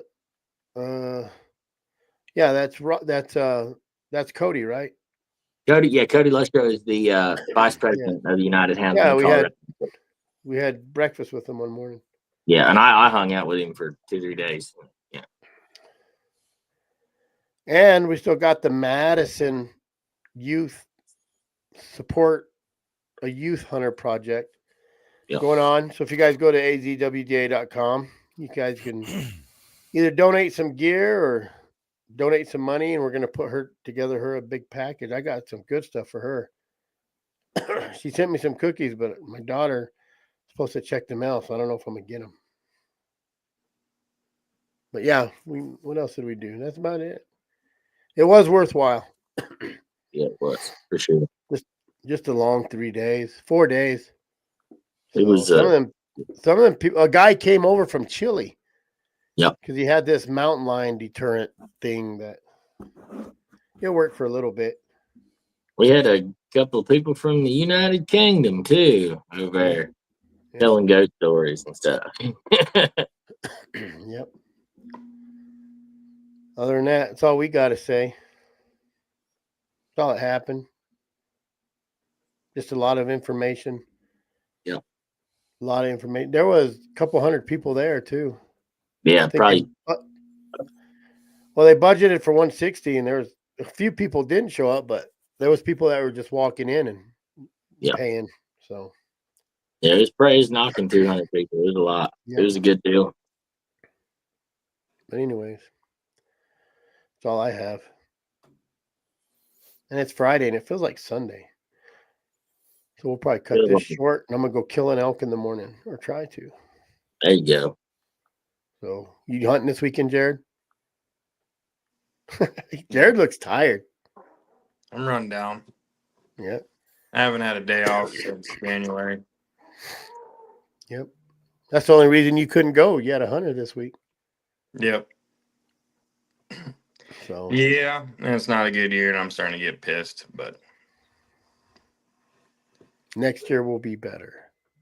That's right. I can't figure out. I called a couple other guys that are guide down here, and I'm like, "You guys getting your ass kicked?" And they're like, "Yeah." I don't know what it is this year. Need some Eastern stock on Derek. No, here we go. You ain't going fast enough. That's all. Need one more dog, Jared. Yeah. Yeah. Just get some fast dogs, Jared, and you'll just catch them like that. Yeah. Hey, you either catch them or you won't, but it'll happen like that. Mm-hmm. You'll either not catch them like that, or you'll catch them like that. Yeah. Chris, what's that little male dog that I liked? Yours. I can't think of his name. I have the only males I got are Halado and Ben. Yeah. See, his sister is the one that I like. That Jip I'm picking up tomorrow looks a lot like him. Yep. He's going to be a good one, and now that I lost Yucky, he's going to have to step up. Yeah. I lifted that dog box up, and he was just lethargic. He was done. I mean, I don't know what it was. You know, he's crapping himself and drooling, and like parvo. 5. Yeah. And then we get over there to the workshop, and they're talking about the avian flu, and I'm all, God, all the symptoms were like the avian flu. So it always makes me wonder, like, oh God, quit being a believer. Hey. Well, I mean, it's a thing. Yeah, I mean, we saw the data on it. Like everybody tests for it on a death, on just a death, like a mortality, and they go check. That's what they check for. Yep. But it's not like anybody else. You know, and defecate. Yeah, and see, mine didn't do any of that. Mine was a different thing. I think, like I said, I think he had something wrong with the inside. Did like Jared's dog, had an old injury that just finally succumbed to. I think that's what happened to mine. Sure sucks though. Now I don't know. I might have to try to rub my pennies together and get something else, or I got to get these storage figure deals going because hell, we're running out of season now. That's rough, man. Where are we gonna stay, Bone Pile? In Albuquerque on the streets?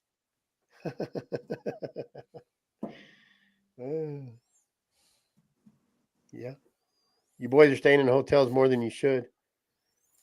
Well, somebody's got to do it. Yeah, I mean, not like you can camp in Albuquerque. Yeah, hell, I'd rather have been hunting when somebody else did all that. You know what I mean? Let me check, Mr. Frank. Let me see who's buying. I got a bunch of emails coming through. I mean, comments, thanks. David. His comment says, "Thanks, David. Are you doing the? Got to tell in the comments what you want." Robert got 2. What did Brandon buy for? So that one, is that an old one? No, I think that's a new one. Let me see what this one is. Garmin. Ryan got another one. So I think I was at like 26, and now I got to open it. Let me look real quick. I know I bought one. I couldn't afford it this time. Well, I'm done for a while. Yeah.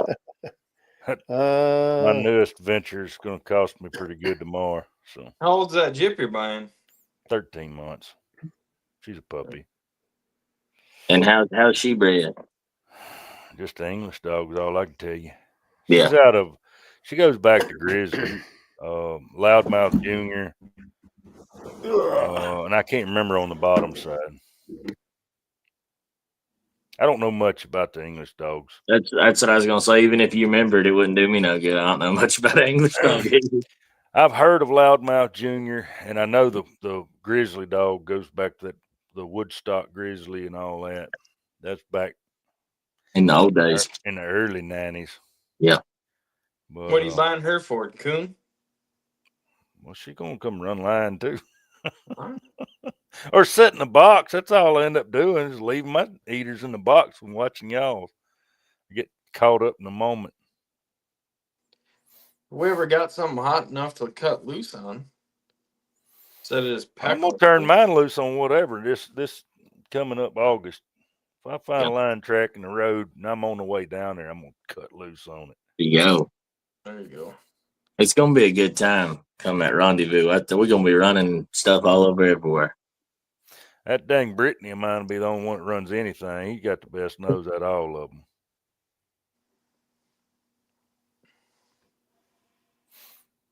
You thought any more on that question, Jerry? Which one? That I made you ponder the other night about the Eastern dogs and putting nose back in them. It would be worth a shot. It just depends on what you want to do. If you want to trail or just pop up trees. Well, see, that's you got me thinking about it the other night, Derek. We were having that little talk, and I said, I agreed with you on the amount of winners that are coming out, and but I don't like, the end result. I don't like these hot nosed run 2 mile dogs. They're not. I think it's getting better. Like we was talking about Little Miney and them old wipeout style dogs from a few years ago, versus now you get a dog like Echo who's like that, but he don't win near as much as you like. And I haven't hunted with some rodeo dogs, but I just hear that they're more better. And like that little drunk female is pretty nice, but I hadn't hunted with her. But like you got these Willie dogs. They're I've hunted with a couple of them, and I just ain't fans of them either. They get way the heck in there, and I don't like that. I don't like getting walked to death. Yeah, but if you look how they're bred, it's not surprising that they're like that. You know what I mean? Mm-hmm. It's surprising to sit down and tree at all. Yeah. They're track-minded dogs. They're just fast and furious, and they skip over too much, and I don't like it.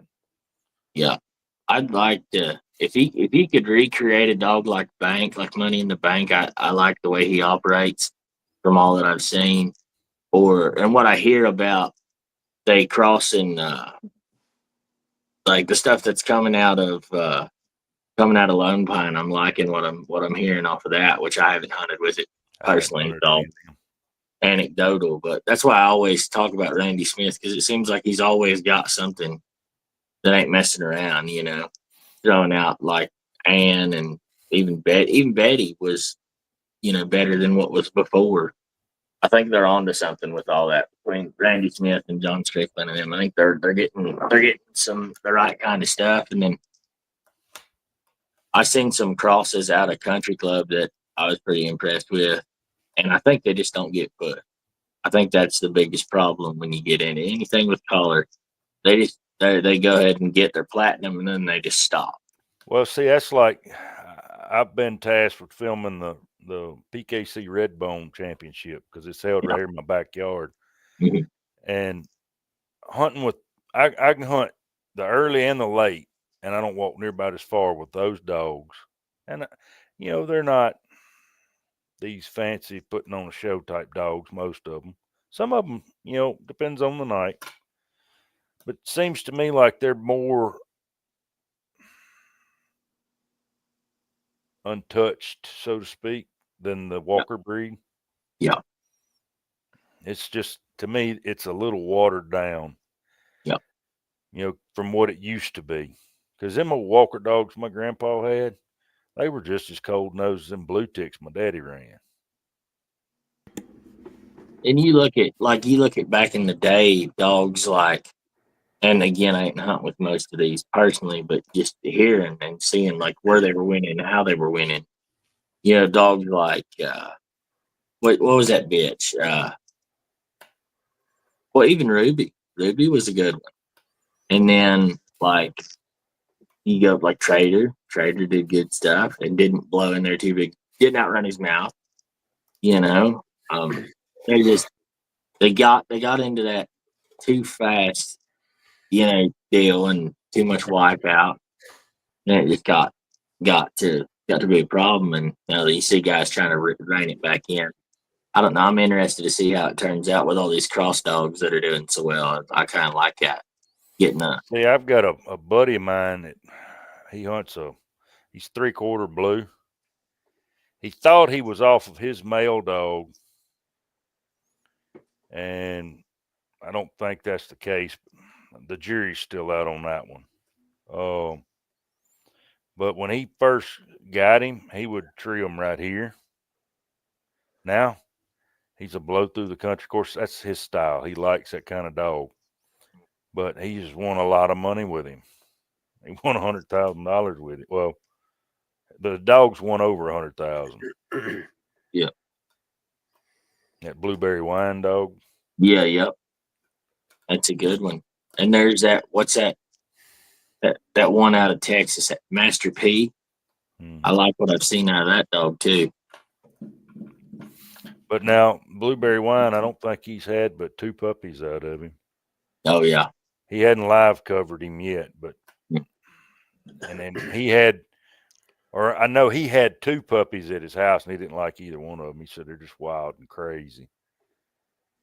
So he's very peculiar about a dog. If he don't like the dog, he ain't gonna hunt the dog.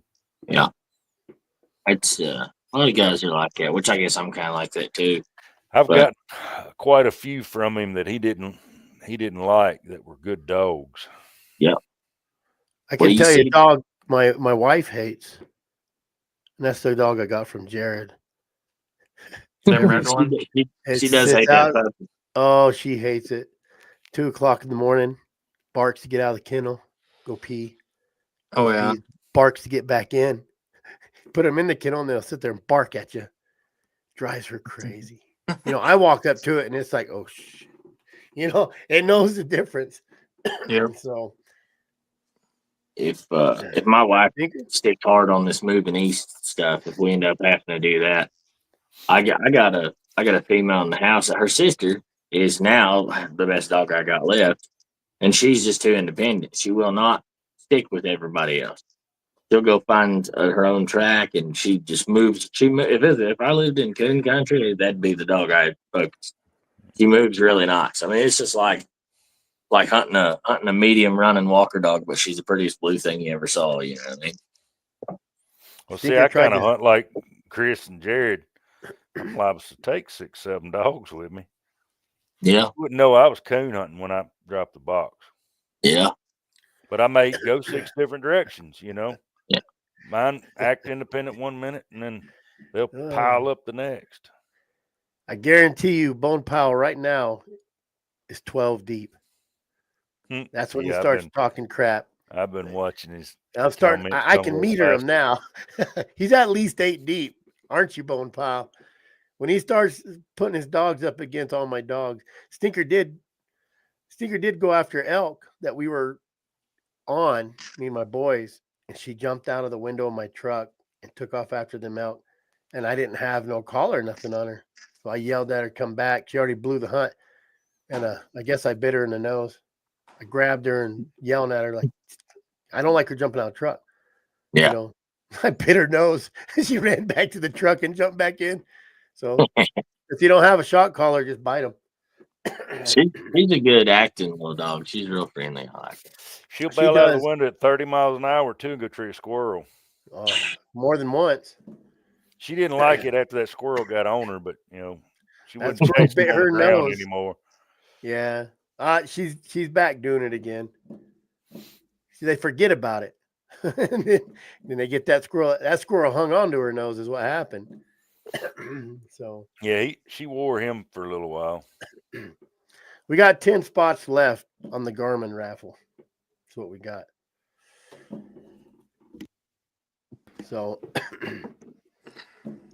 which is pretty good. Madison, she has a little collection. If anybody wants to donate to Madison, she has her own page on my website, on the AWDA's website, azwda.com. If anybody wants to.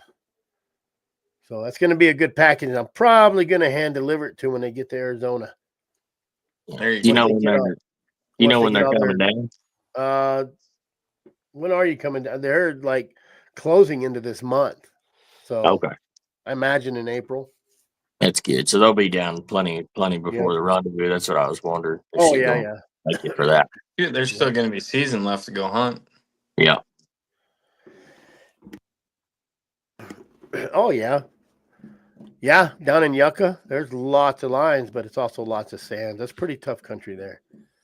Where are they moving to? Over by Kingman, like Yucca, Arizona, all that. Rough. I told them to look for property here, but I could have sent Got to them. be a millionaire to afford it. Well, no, Hot. you can Yucca get is into warm. good stuff in some places. Or I don't want to say on here. We might have too many people watching and buy up all the good spots. yeah. I have found several that were more affordable. Why don't you just go buy can't the look house across online. from my house? Huh? Why don't you just buy the house across from me? We can be neighbors. Well, we'll have to talk about that somewhere else. But anyway,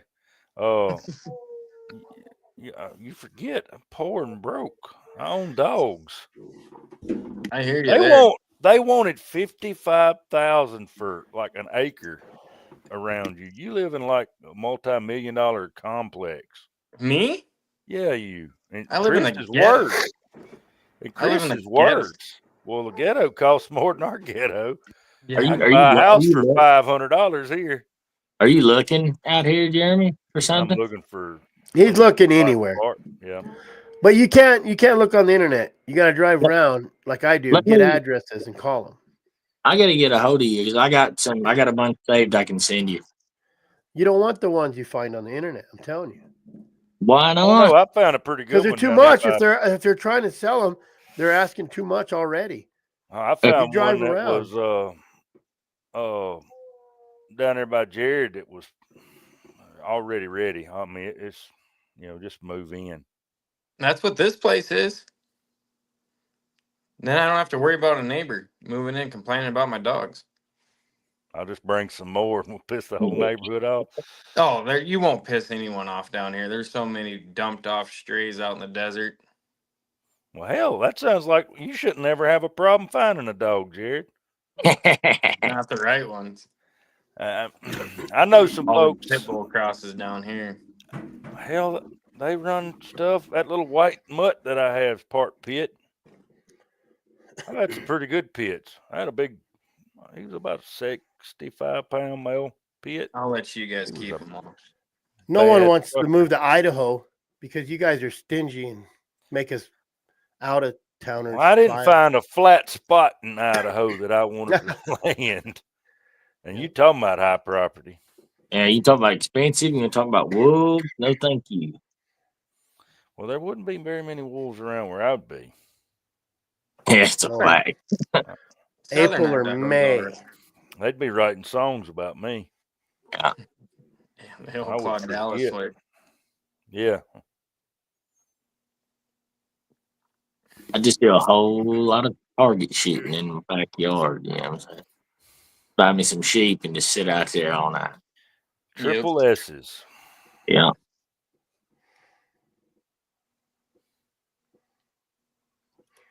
Make sure to go. No, you never. It's like horse trailers. I don't buy nothing for sale. I might almost wreck my truck looking, but I'll tell you what, New Mexico got a lot of old places down there. I could spend some money in New Mexico. I almost moved to Pie Town. That's not a bad place, actually. I almost moved to Pie Town. That'd have been a really good place because Mhm. you can hunt both sides. So where you live close to, Derek? Me, I live in Santan Valley. I live in a fancy neighborhood. It's bad awful.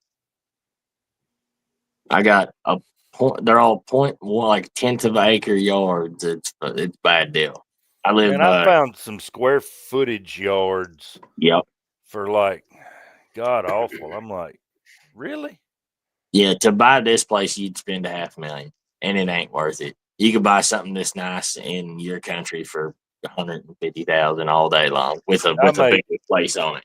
I made Jared and Skylar jealous. I told them how much I paid for my place. He said, "When'd you buy that? Back in the 90s?" I was like, "No, 6 years ago." Yeah. Yeah. Not even close down here. Yeah. I miss the prices of other places for sure. But you can get a little piece of property, for a fair amount. Up there close to Chris, there's a bunch of them for not bad. And then there's a couple you can see where like this is fair, this is fair, this is fair. These people are stupid, Mm-hmm. If it's green, you can't afford it. Yeah, unless anywhere you close want to them forest, you can't afford it. Yeah, you live in you get in that juniper country and be 15 minutes from the good hunting. 20 minutes, and it's affordable. People who buy shit that's for sale is stupid. Chris, if they get any cheaper than the ones that I saved yesterday, they're giving them away. I guarantee you, I'll find you a place cheaper. You don't ever buy nothing that's for sale. Ever. Chris, all right, you go drive to Nevada and find me property again in Nevada, because that's where I'm buying next. I got places over there. My cousin sent me for sale. That's in California. No, it's in Nevada, right across the road from him. Okay. I told you that. You said stay away from my area. Oh, that's Remember? right. You said don't effing buy that. I swear to God, Chris. Yep. Don't you buy that. Hey, there's actually cheap land in Nevada that you can find for sale. But if it's say 100,000 for, well, no, it was 40,000 for 100 acres, or whatever it was, which means he's listed it. So you have to find those. You have to get on either your Onyx or get on the county maps and start looking. I'm a private investigator, so it's all I do is look up their cell number. But most people write letters. I've wrote letters, but I look up their cell number and I just call them and say, "Hey, the house I just found. Did I show you the pictures, Derek?" No, you didn't. Oh yeah, no, you did. You did. Oh, it's a house that got started, and I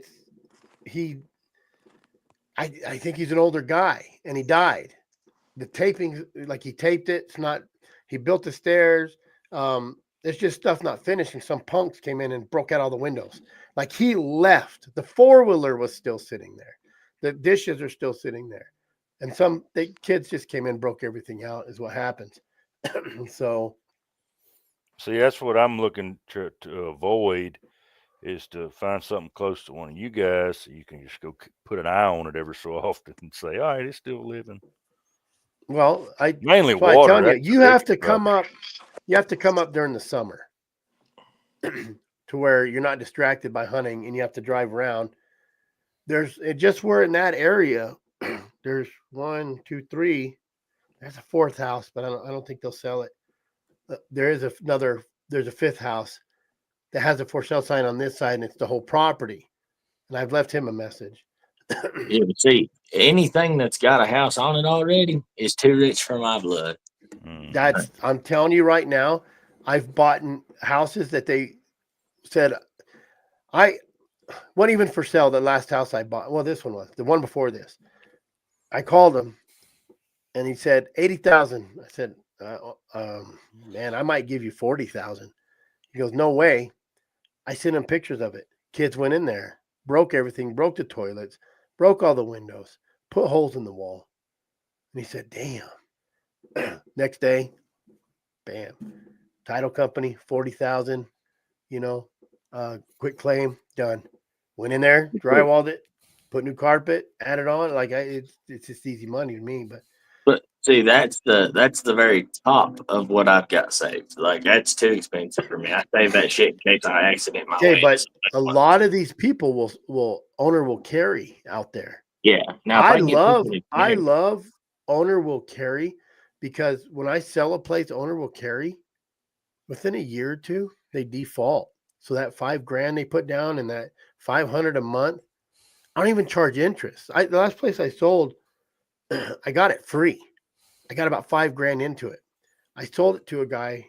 I sold it for like $45,000. It's like a quick thing, and well, it wasn't. I said $45,000, $5,000 down, $80 or 80 months at $5,000 a month, or $500 a month. Period. That's it. I already kind of put in my interest, but if you put in kind of your interest, right, and you just tell them $500 a month, no interest, could have sold that thing for $25,000, made money. So I double it, and I regret it now. And I think I got hosed out of it, which was kind of karma, because I hosed into it because I bought 5 acres, paid the guy for this one. He A7 gifted this one to me as a wedding gift. I was going through a Palm Harbor. I bought the biggest manufactured home, put it on there. Went forever. I'm like, dude, what's going on? And then they said, we're foreclosing on you. I'm like, honey, you made a payment. How do you foreclose on me? Well, your credit changed. It was a scam. They were doing these big scams. Well, the thing is, they didn't attach nothing. I said, okay, well, get your trailer and get your crap off of my property. And that they didn't know I knew that. Because the first thing he said was, we need you to sign that other 2.5 acres over. I said, I don't own 2.5 acres. The one next to it, we know that it was paid. I said, no, that's not mine. And you look it up, it wasn't in my name. It was in my ex-wife's name. We weren't married, different last name. I said, but you can get your property off there. And he was talking mad crap. And I remember I was standing in the middle of Home Depot. And that's when I told him, well, get your shit off my. And he goes, all right, we'll just, never mind. So basically I got 2.5 acres for free with the trailer on it, single wide. Went in there, put carpet, re-drywalled it all, $45,000. So see, Derek, I had him on the lookout, and then he got distracted by this anti-legislation that was getting pushed and kind of I'm pushed still me on looking. the back burner. I'm I making probably calls. got 100 of them in my saved list. I can send you. And then Maybe 50. Ones that and are then- for sale. And then Jared, it's like, oh, he told me this while I was down there hunting with him. He's like, oh, the house across from me is from sale. I'm like, how much? And he's like, shit, dude, I didn't pay that much for a 2,000 square foot house and 2 acres. How much did they want for that one across the street from him? I don't remember. I think it was I want to say it's 100.5. 150,000. I was wanting to say 160 is what he told Something me. like that. Yeah. And that's not a house, right? It's Yeah. double wide. Yeah. That's double Well, wide. yeah. Well, I mean, it don't matter to me. I'm just saying it's a big difference, stick built or mobile home. Yeah, a snowbird place. I found one. It was like 1.6 acres. It had access to lights and water and electricity, which is, a big selling point out there. And it had an old single wide on it that, needed lots of work. 55,000. I was like, you son of a bucks are crazy. Yep. That's my problem too. 'Cause I don't know, man. Like I can't even think about lights and water and all that. If it's got that, I can't afford. I bought a place in Jared's neighborhood for 30,000 a couple years ago, 5 years ago, I think. Before I moved here, I just had the money and bought it. And or 28,000, something like that. And it was 2.5 acres. And then I just really figured I wasn't going to live down there. So I sold it and made like $4,000 on the damn thing. And then they sell it again 8 months later when the market changes for $180,000. Son of a bitch. Should have kept it. Yeah, I wish I would have kept it. Now I'd be on the damn thing. Oh, I'm sitting good in mine. I'm sitting Well, that's really Yeah. good like in I mine. sent Chris some land. It was like 40 acres for 25,000. Mhm. I'm like, shit, I can afford this. No, it's But good. 40,000 to drill a well, and there because I don't think there was any water haulers even close. I was like, because I mean, I could if I could just put a tank on it and get somebody to haul me whatever I'm gonna need for however long I'm gonna be there. I mean, I can deal with that. But That's the problem I'm having is I can't find haulers up there. And I can't spend $50,000 to put a well in and hope there's water down there. You know. Yeah, the wells would get you anywhere. Or you could be like my uncle and build his own drill rig and go down 150 feet and hit water. I miss Alaska, man. You can get those $65 drill kits and drill 18 feet in the ground and get 8 gallons a minute. Great. 2 more. Well, it could be like that well we dug down here on my fish pond. Spend 11,000 and it ain't no good. Oh no. And then have to spend another 5 and find it 5 foot over. I'm like, well, what in the hell did y'all do wrong? That's gouged me. That's a part of what my sister's convinced the old lady about going to Indiana because there's just water everywhere. Every place already has a well on it, or else if you need to dig one, it's like $7-8 grand, and guaranteed water. And even if you don't, you can go get it hauled from 10 miles up the road to Firehouse and fill your 1,000-gallon tank, take it back to your house, cost you $2. Well, see, that's like here. Just because you can drill a water well don't mean you can use it. Too salty. Oh, you got bad water down there. I ain't never messed around in your country. I keep saying, man, I'd like to go over and check it out. But it's when the state I hadn't even known anybody down there until I met you. But just like the rules are different and funny. I like to go hunt at other places, but when it gets to be too convoluted, when I try to read the rule book, then I'm like, oh, hell with it. I'll do it next year. And then I never do. You just about got to have a law degree to read it. Yeah. Wayne, I got a fifth wheel, Wayne. My son's selling. He lived in it for a couple years. He did a lot of work to it. 12 grand. That thing's nice. That one out by my horses. Mm-hmm. Yeah. Oh yeah, Derek got to walk around my yard. So it's no joke when I say I have 50 vehicles. He wouldn't let me come up there. He was afraid I'd walk off with something. Yeah, I had to lock. I had truck and trailer in hand, so. Yeah, see, I drove. He just dropped me a pin and said, "Here, you go there, and I'll meet you." I'll meet you there. I drove the last minivan, so he knowed I wasn't going to steal one of these dog boxes or something laying around here. 4 spots left for the Garmin. 4 spots left. We'll draw Wednesday probably. I'll try to get rid of them this week. Hey, Chris, asked Jared what he got in the mail the other day. Oh yeah, I seen it already. Hey, but unlike you, he uses his. Yeah. I'm just gonna start using it. I hope it breaks and gets all messed up. I hadn't broke mine yet. This went through. Let's see, Casey, you, and Jared, and these briar patches and swamps down here. Someone just asked me about a fifth wheel. And I just took a picture of it. Let me upload it real quick. What you got there, Jared? Oh, you gotta handheld cover. Here, I go grab it real quick. I told them to make it pink.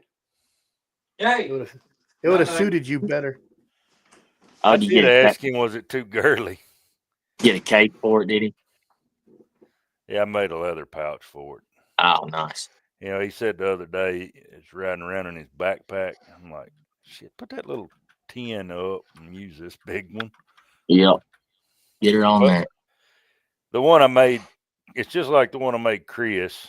But the Chris I made, I couldn't remember exactly what I made to go along with his, but where he could hook it on the saddle horn. Yeah. Oh, yeah.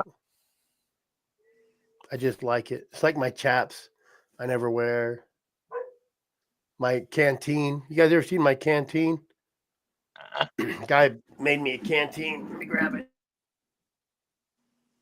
I like having all on my chest, but with my damn extended antenna, that sucker's right in my eyeball I hate all that. the time. I can't take it. I've been looking at. I gotta get some money up. I got a couple of different radio harnesses where they're like this way, and then I might just well, it just depends. If I go back east, I don't like a cap light. I like to hang on my neck. I always have. So I probably gonna run a Bright Eyes because I never have before, but they're about the only people that still make a damn long cord. And then I'll probably put There the it is battery right there. down lower, and then there's pockets down here for my GPS and everything where I ain't poke myself in the damn eye all the time. I put him a little line track on it because he's always talking about I could find a track. Now you ain't got no excuses. Yeah, there it is. Yeah, guy made me. So I had a canteen I had forever, just plastic one, and he wrapped it for me.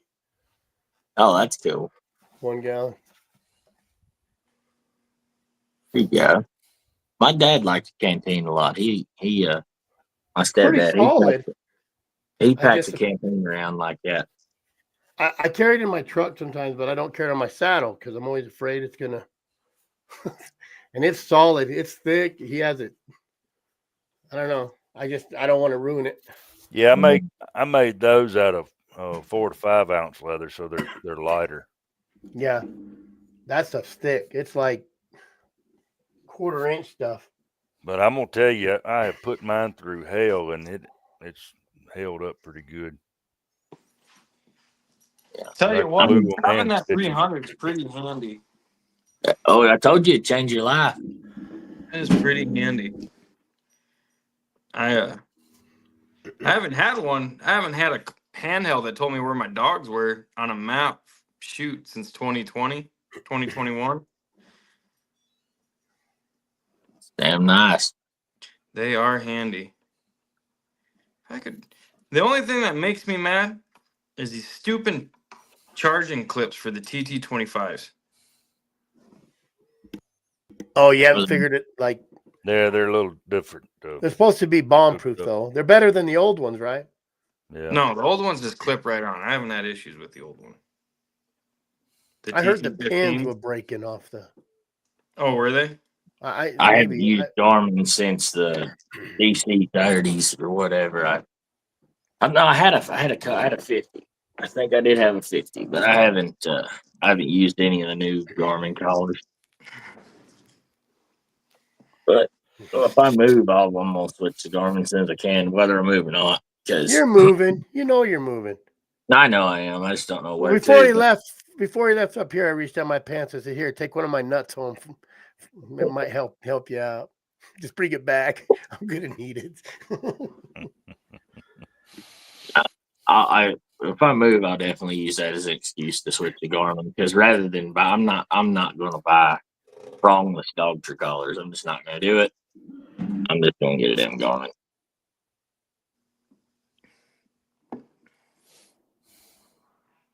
I don't know.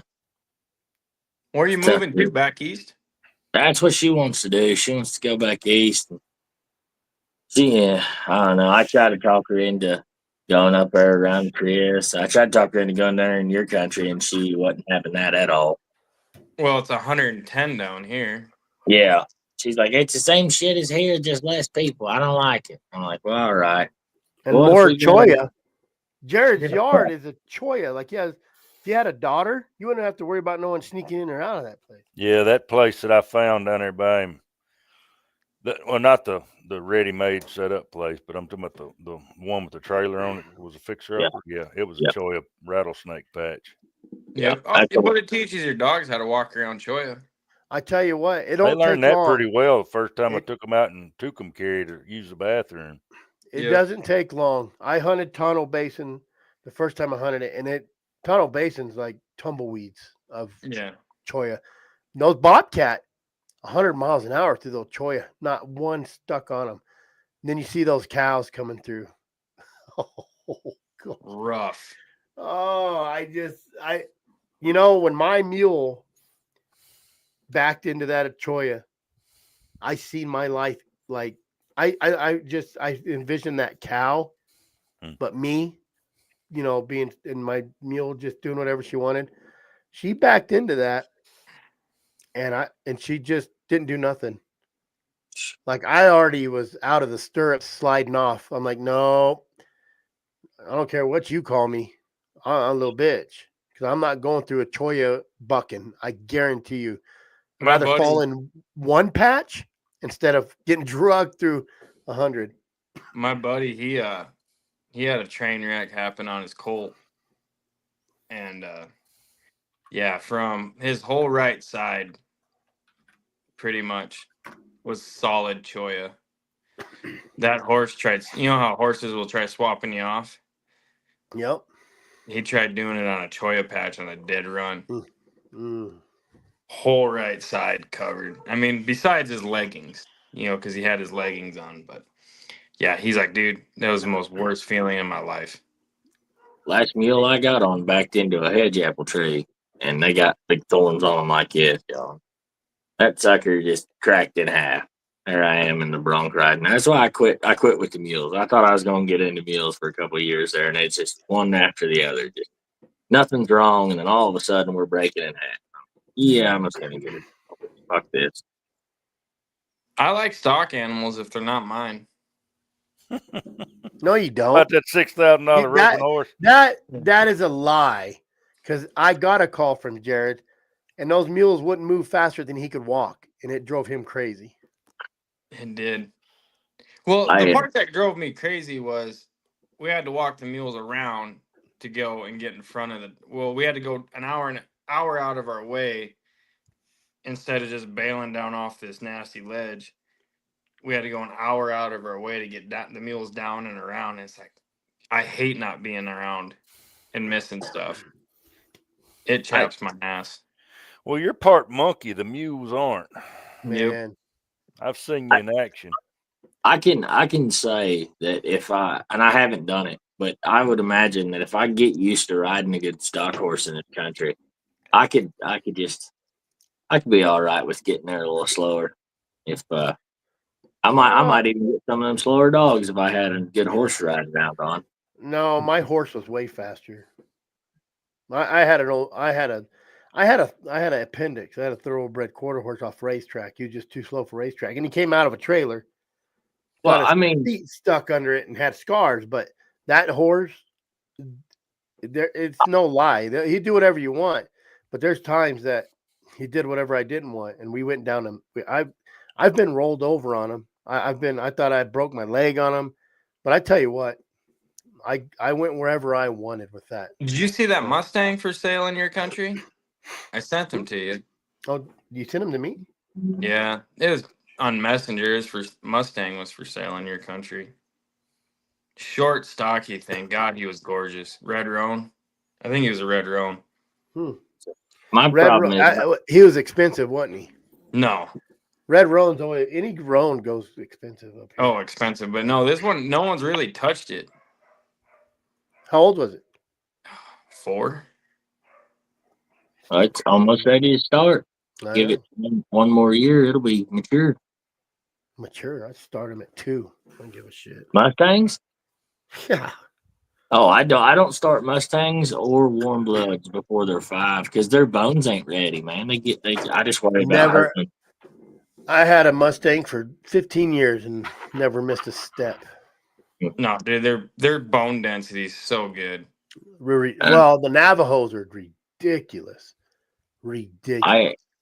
I used to get them. I used to get them out of Fallon a lot, and I don't know. I always just did them like a warm blood, let them get 5, and Out of where? Out of Fallon. Oh, okay. Yeah, I just like the look of those ones. I'd look through the whole thing. It just seemed like those ones I just like the look of. But the kind of horses I really like, I can't get. So I was talking to Cody Lostra about, he does a lot of AI on cattle and ships in frozen semen and stuff. And I had never done it. So I was talking to him. But I can get semen from Australia and make the kind of horse I like that way. So I think I'm gonna do that when I get set up. So I like stock horses. I like a big, essentially like a short back thoroughbred with too thick of bones to race. Like that's what I like. You'll never have a better horse than a 14-hand Navajo reservation horse, no matter how ugly it is. I just don't believe I'd like the way it rides though. I don't care how it rides, as long as it gets me where I go, when I need it, and how I want to. Yeah. Well, I need a halflinger with hooves about big as number 3 wash tubs. You get on one of them Mustangs. If you get on a good Mustang where it's easy as going as a horse, but it has feet like a mule, God, is it great. But if you get on one of them freaking wild Mustangs, like I used to ride my buddy's Mustang named Macklin, and I'd take that horse anywhere. But he was trying to break this Mustang named Sam and turn it into a rock pounder. It sucked. The first hour and a half with that horse out was always a rodeo. Yeah. If you got off of it, you're never going to catch it again. I think they make great horses. I just like a fancier type horse. I like light saddles. I don't want a damn horn in my belly. I like free rings, irons, What do you do? Ride an English saddle? I have a lot. I have rode a lot of English. I ride an Australian saddle when I'm out in anything rough. But sorry guys, I gotta ditch them. I ain't roping nothing. Hell, I need a horn for. I can't rope for shit. Don't do me no good anyway. You don't need it. You know how many times I've used that rope to pull stuff out or off or into something? Well, I can run. If I need to pull something, I can run right behind my leather bar, my stirrup bar, and I can hook that and pull backwards if I need to, or whatever. Run the front under my pulleys. Yeah, it works. But I don't know. I don't ever pull shit around unless I'm just sacking a horse out, and I'll drag a log around a little bit in my hand. Rope my hand or something. So you don't run around. You don't run around trying to rope the other guy off the horse. Is that not a thing? I guess. No, we push each other off. So what you do if you gonna play that game when you're riding, English horses, you wear blue jeans, because blue jeans on English saddles flickery as hell. So you ride your blue jeans, and you run around and push each other off. What else you riding? You riding those little tan tights or something on that English saddle? He wears the red coat and tie. Yeah, he does. I have done a fox hunt. I do have breeches and half shafts and paddock boots. They're gray. They're not tan, but yeah, they're in the house. They're in the dresser. No, I ride this mostly. That's my Australian rig right there.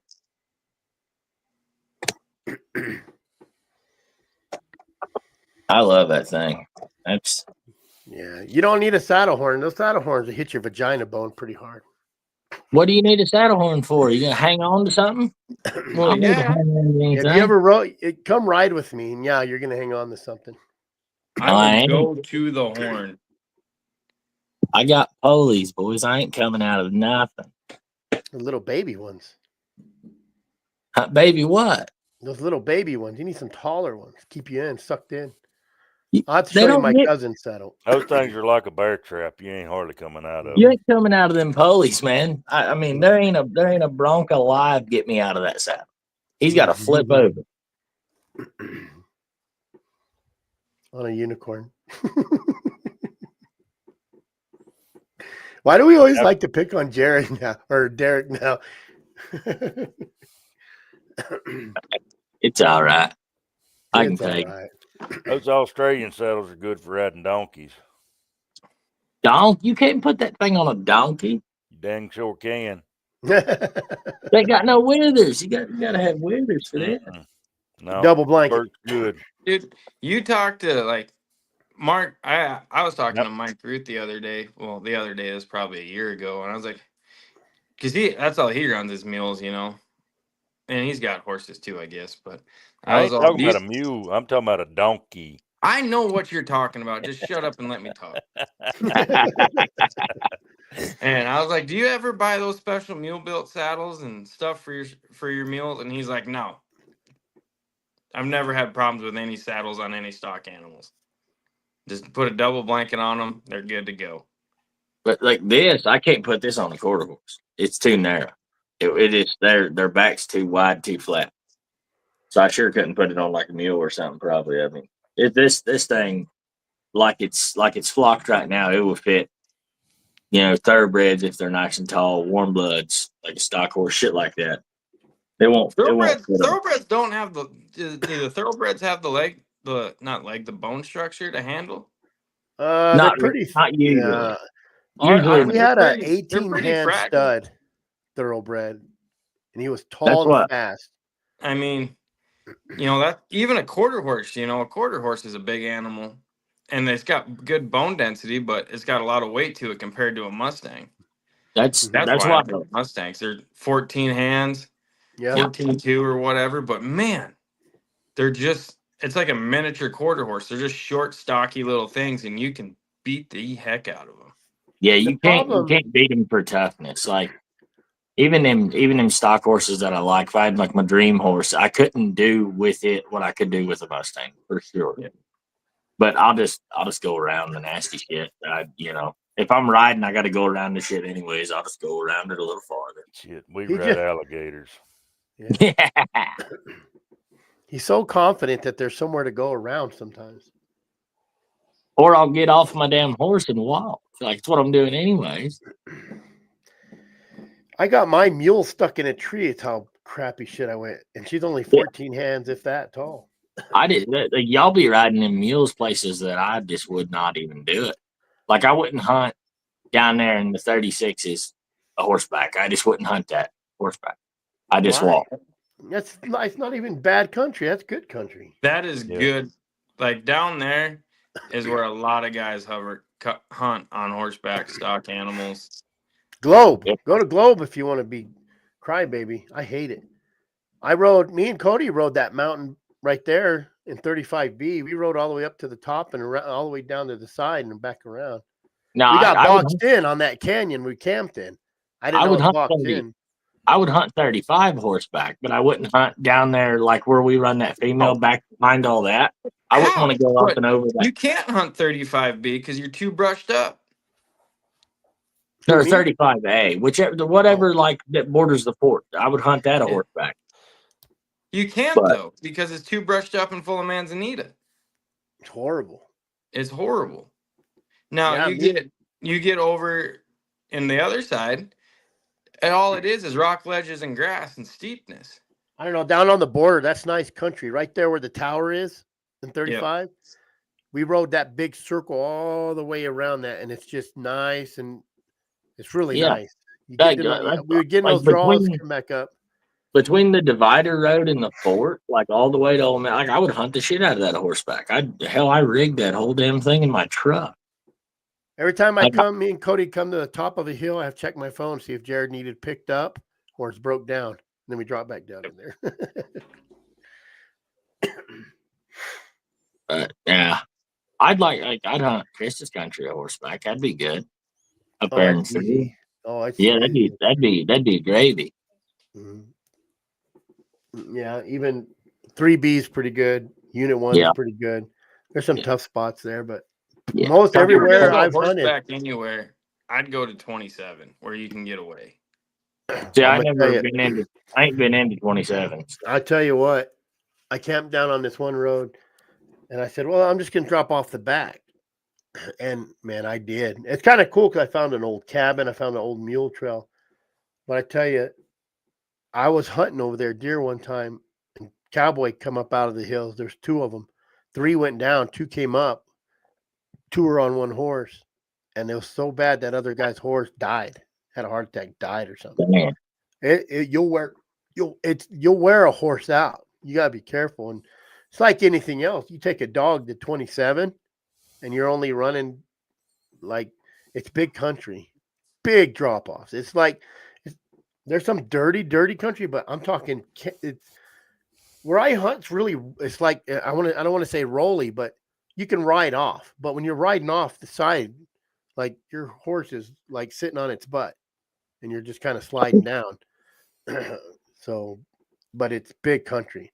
I'm still trying to figure out how Casey hunts his country off a horseback.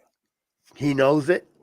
Well, because It's a that big place difference. was thick, you Yeah. know. I mean, Manzanita just every daggum where. Now there was some nice You place can't you could ride. Globe is same way. You can't come off those south sides or the north sides because the That's just- Manzanita, Oh Now yeah. we're it's now- brittle.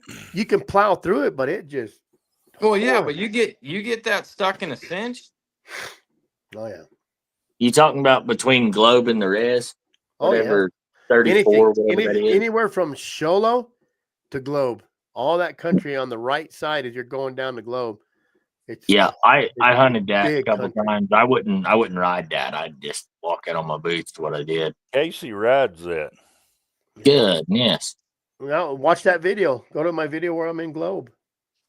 It's horrible. I walked half up that hill. He sent me videos of him riding it, so I know he rides it. He Yeah. said, and that's what he told me. He said, if you know, if it was just me hunting, I'd have brought my horse. I wouldn't have walked this. But his Yeah. horses are. That's what his horses are used to. That makes His sense. horses are. Well, They're Casey's conditioned. a punchy cowboy. Now Oh, he's yeah. got. I mean, his horses have legs big as most of them's, hooves, but I mean, he's got some stock. Casey's a feral son of a gun, and if it wasn't for Diane, he'd be He's even pretty more feral too. He's Yeah, just but as I feral think as she he keeps is. him in line. I think she keeps him in line. Now- I think if she said go, he may not come back because he just gets on that horse and come back a couple. He's like a Ben Lilly. I think he just follow that chicken hawk. Mm-hmm.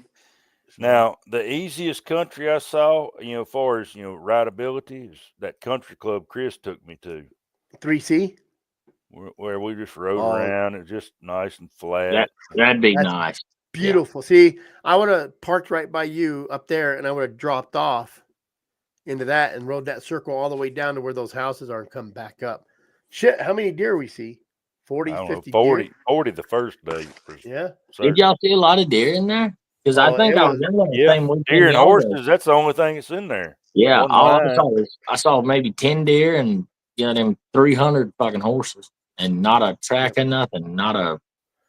We got on one. Horses start we got dropping on- bolts. We got on a female there, and she went the raz on us. That was it. Man from Snowy River. Well, see, if your dogs are real good, they'll call them up for you. You ain't even got to hunt for them. Yeah, I need some of them Louisiana dogs to call along. Mhm. I didn't show Derek my horses too much, but I got a black one in there, and if you look real close, he has a bunch of white hairs on his neck from the tattoo, but it didn't take. And someone gave it to my dad.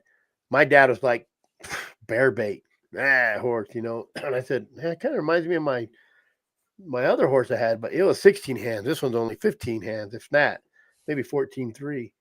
And but I tell you what, he gave me that horse, and I'm old now, so I just tell my son it's hella broke and rides real good, and he gets on it and rides it around, and I watch him. He comes back and he sees me watching him. He says, "You didn't ride this horse, did you?" I said, "No, I didn't." Sure didn't. Yeah, but it but looks see, you're good. like me, Chris. It takes a big horse to haul you around. That little mule does good. I'm 220, and it drags me around really good. Better than anything. Well, I don't know. That Mustang, I don't ride him enough. He has some big old dinner plates, though, but he rides. I put my kids on him. We were trying to, we pushed a little. He got mad. I threw some spurs on him, and I was spurring him, and he was growling at me and turned around trying to bite me. So I just kick him in his face, and then he'd get mad, but he never bucked off it. He never bucked. And then I just throw my kids on him, and they rode him around. Even I think it's on my Feral Family channel where we're roping, But I let all the kids ride him. I do everything around 10. Time I could leave at round 10, it's broke. Ground pins are pussies. I don't have to worry about none of 8-round that. pin. Groundwork to me Well, is a that's- waste of time. Well, not that, but if you just do everything in a round pin, Nope. it's like putting a handle on a dog and roading him. He just knows up and down the road. I agree with that. And you put him in a different country now where you have verticals, sticks, deadfall, everything. They struggle. I mean, I tipped a roping horse down a mountain just because it didn't know how to do it. And it wasn't even that bad a country. I don't. It was just The only thing I use a round pin for is to put my kids in there and let them run around in a circle. That is Well, it. you can, as soon as you can saddle and he ain't going to buck most of the time, he's not going to break in two most of the time. Yeah, you got to get him in brush. Because otherwise it's just like a young dog. Otherwise it's just like a young dog that you run up and down the road. You got a good handle on him, but you put him on his first lion track. He comes to a rock ledge. He ain't going nowhere because he don't know how to get around. I ain't riding no bucking horse. I just keep doing it the same way, and I don't have no bucking horses. I do lunge work, then I Jaffrey them, then we get on and we ride around, walk, trot, canter, easy peasy, backing up, stopping on the butt. Once they're solid, then we leave. Then I'm gonna sneak it. Yeah, it's 50 all good. miles on. It's all good for an arena. It's all good for an arena, I guess. No, You know how I train a horse. I never have to fight. They don't buck on me. I don't have to worry about any of that. I'm not. The only horse that bucked on me was a horse I got, and it was a flea bitten gray, and I just liked the color. And I had to saddle her for 30 minutes. I had to lunge her and all that shit because that's what they did with her. That's the only horse that ever got me over the top of her head. Any other horse that I've ever, I don't even use bits. The only one I use a bit on is her. I use halter on everything else. I start everything in the bow zone, and maybe I go to a bridle. I use a halter. I literally use a halter. That's all I use is a halter. All my horses ride a halter. The only one that rides with that was that mule. That's just because that's what they rode her with. I put them in a trailer. I am not no cowboy. I'm going to tell you right now, anybody who's a cowboy is like, that guy's stupid son of a bitch. I don't care. I put them in a trailer. I'll go drive 2-3 hours on the worst road you ever seen in your life. And then I take shell shock before they ever get there, Chris. You're goddamn right. And then I with the saddle on, and I take them out. Dogs. I take them out. Your dogs come out of the dog box and they're like, "What the hell?" Yeah. And they know how to handle. Ready. Yep. And then I get out of that trailer. I have someone drive 20 miles whatever other way, and I ride that horse right back. And that's it. And you have to show them exposure because otherwise they get into those hairy spots and they get confused. Yes, but they're confused and they're panicked. But if you show a colt exposure before it's ready, then you just made a problem forever.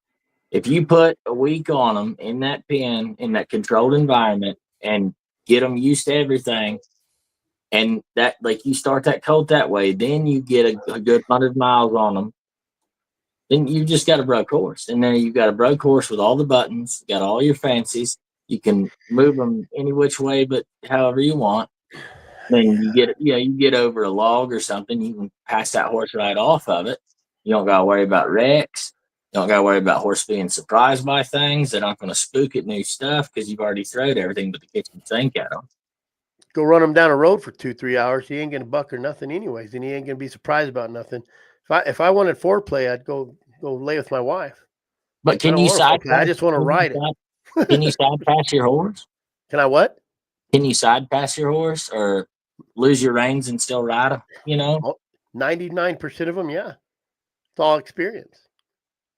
But can you do that with your 3-year-olds or your 5-year-olds? You know what I mean? Depending on when you start. I don't. I'm not in an arena. 90% of the time, why do I need to side pass a horse? if you get in a wreck, slide down a hill, which we don't have mud here, but What you the know, hell say is that side passing going to do? I don't need a side pass. I need to hang on and just ride them out. that's how you have broke legs and wrecks, and you know, I've and never people broke a falling leg down. or had a wreck, though. You told me you had a horse roll over on you. That was a horse that was off a racetrack. That wasn't a horse I broke. I bought that horse $600 from the auction. Well, that's what I'm saying about, like, if you use this method, you can do it with any horse. Don't matter if they're 10 years old or 2 years old, broke, trained, whatever.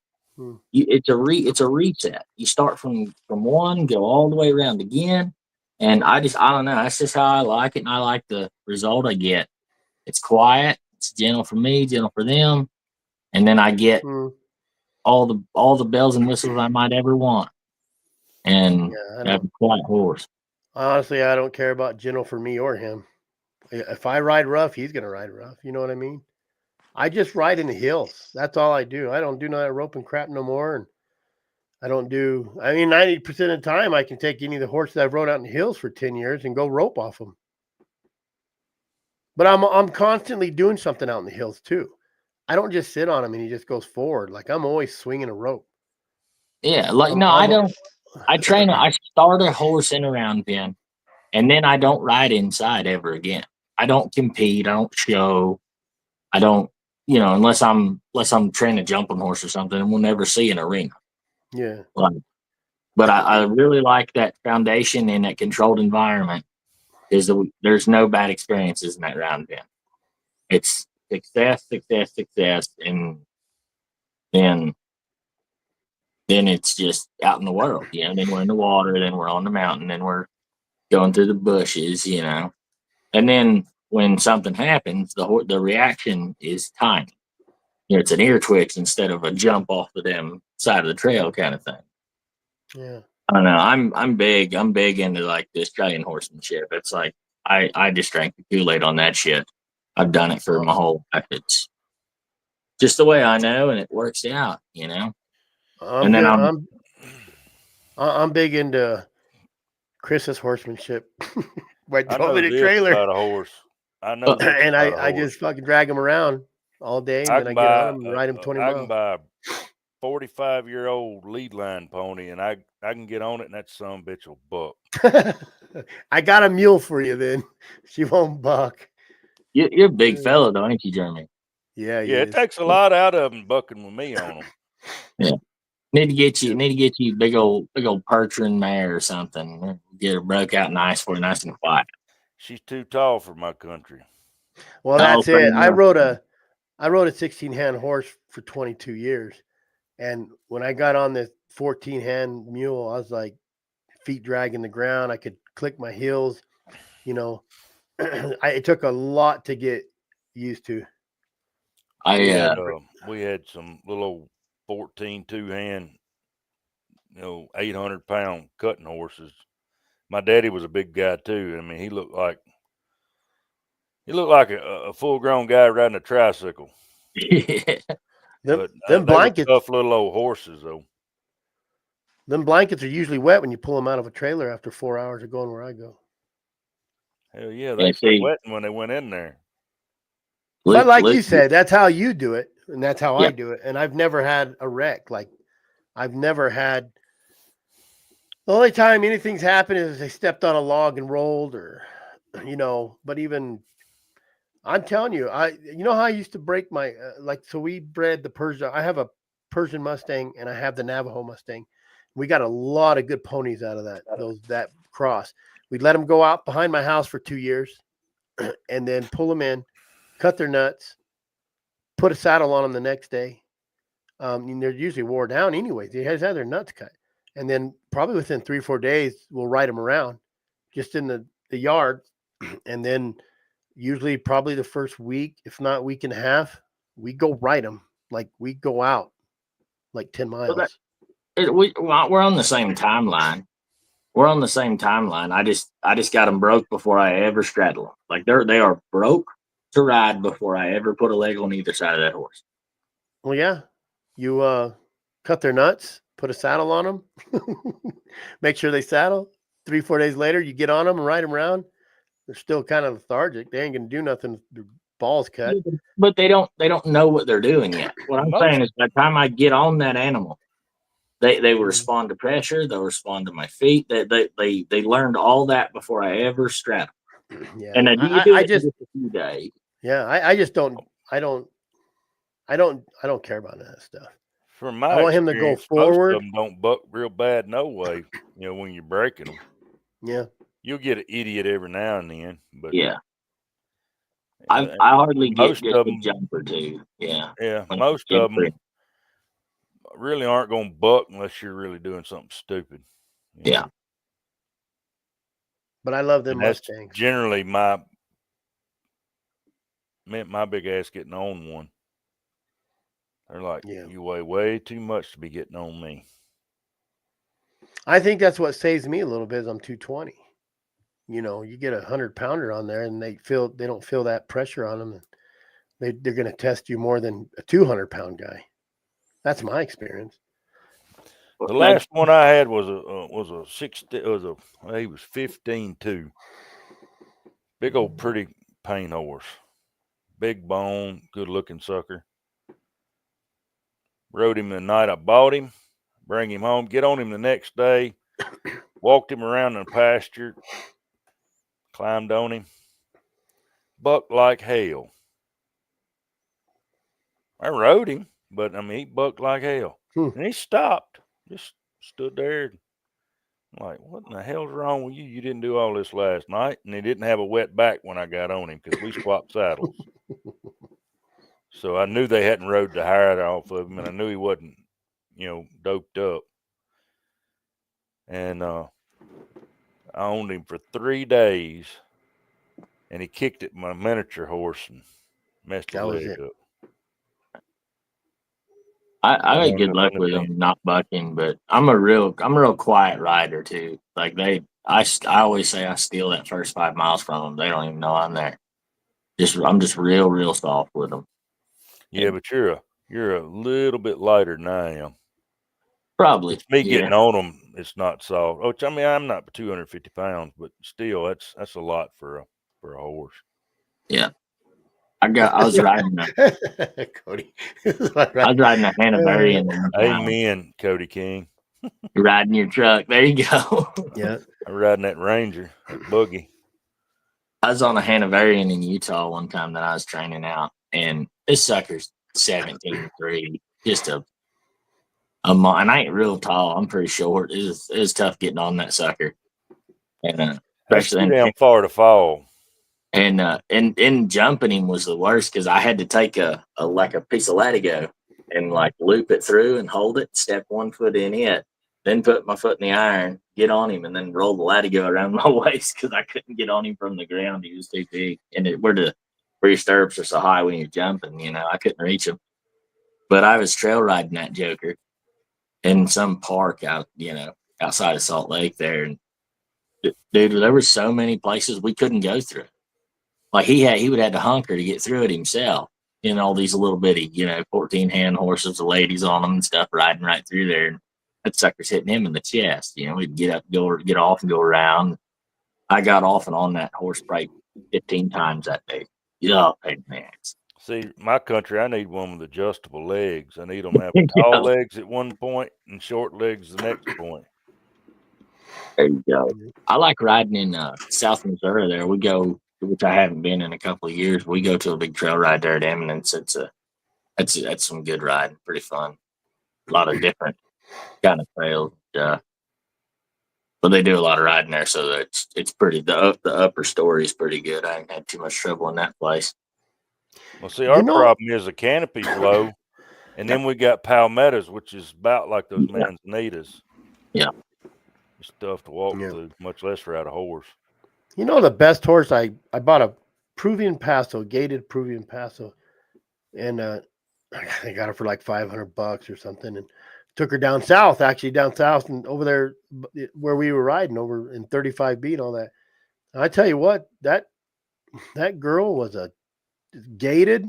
Felt funny when she ran. When they run, they got that thing, and you feel like like you should be riding like this or something. But she handled those trails like you wouldn't believe. It was crazy, that gait on them. She walked just was perfect, smooth, right up the trails. I really liked her. So My sister rides foxtrotters. She really likes them, and I don't care for a gaited horse. I can ride them. You ride them like a dressage horse, and they look real fancy. But I don't like a gaited horse. It feels detached to me. It's kind of like I feel like I'm riding in the bed of the pickup instead of like you standing on the rig rack instead of like riding a motorcycle. yeah. I don't like it. Well, guys, I better get off. I didn't know he's going to go early 3 morning. hours.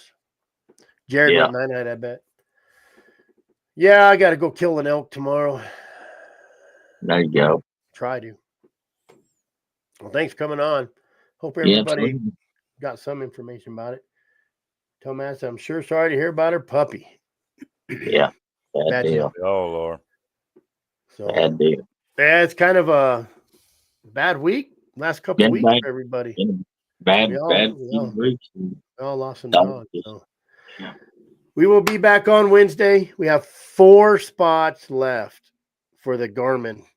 Did I say 4? I think it's 3. Let me look. No, 4 spots left that I know of. I don't see no one else come in yet. Look. No. 4 spots left for the Garmin. If anybody wants the Garmin. So you get the XL, you get or choice of XL, 300, 3TT, 25s, or if you need some cash. Not bad. $50 for $1,000, huh? Yeah. So, but I need to win that. I need to replace that dog. Yeah. But, yeah.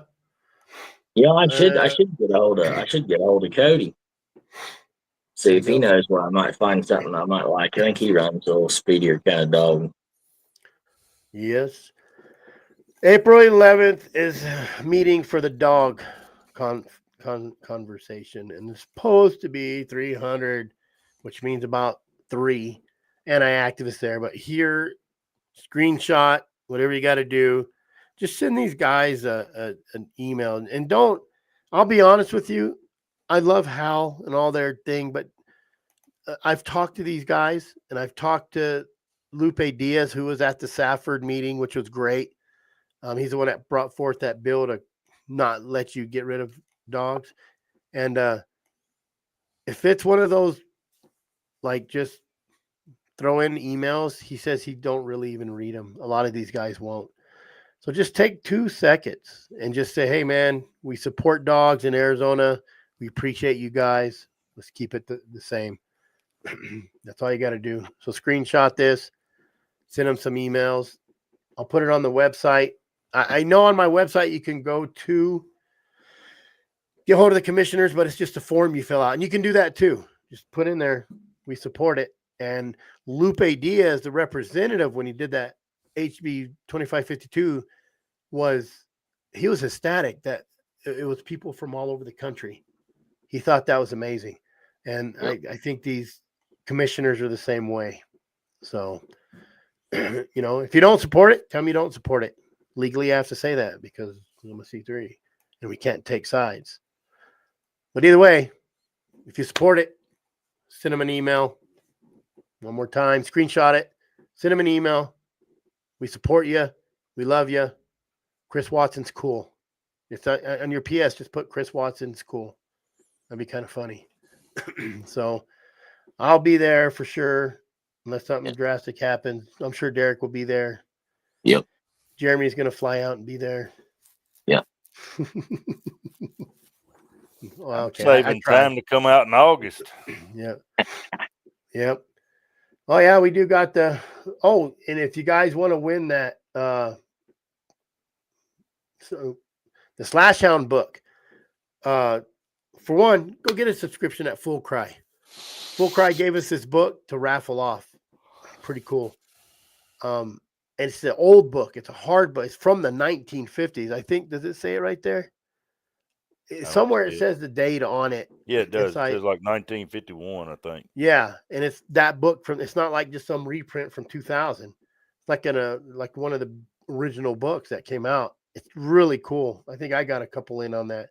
I don't know. I'm just trying to make it like because what we're doing is he gave that, and we're just splitting some money, and he's donating most of it to us.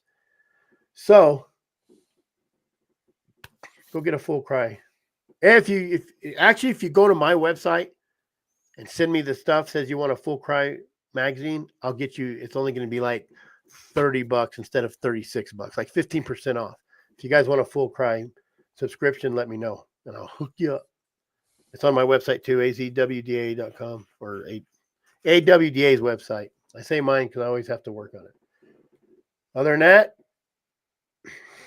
go do something this weekend. Go chase a lion or a bear or poach something. Well, I'm going to go pick up a new dog and go run it tomorrow night. There you go. I got my dogs out, and I think next week I'm gonna run them while the kids are in school. I'm trying to get I'm trying to get an elk this month because it's any elk. It's cow or bull. So I don't have to worry about it being choosy. So I'm trying to get them. Me, I don't care. I'm gonna get on my mule. I'm kind of hoping I don't get one this month. I did load my gosh dang it, muzzle loader. I got an old cap and ball. Kind of hunting with my boys, but if I don't get one with them, it's gonna be the trusty longbow. So, There you go. Yep. Your wife got one, didn't she? She did. Closed her eyes and shot it and had a little angle right through the ribs, both lungs, went like 30 yards, done. Thank God, I don't want to chase it around. So she's good to go. What kind of bow are you shooting, Chris? The bear. I thought I was all cool. Yeah, my kid, I just wanted a little recurve practice with $140. They buy me a $500 bear, 55-pound pull. I'm like, God. Everybody's like, you're stupid. You should have tried 30 first. I said, well, I'm not going to go spend another $500. So we meet at the R3, and that Michael guy pulls out his bow, his longbow, and I'm all like, man, 500. He goes, yeah, this was 1,500. I'm like, oh, yeah. Shit. I guess I'm just a poor boy. I got a 1957 Bear Polar longbow that's 60 pounds, and I've had it forever. And then I built a takedown recurve last year that's 60 or 64. I can't remember. Yep. It's in the car, but yeah, and it's a clone off of a Hoyt Dorado. I like it pretty good. It's a good shoot. Mine's made by Martin, I think, but it's a tread Barta bow, 55-pound longbow.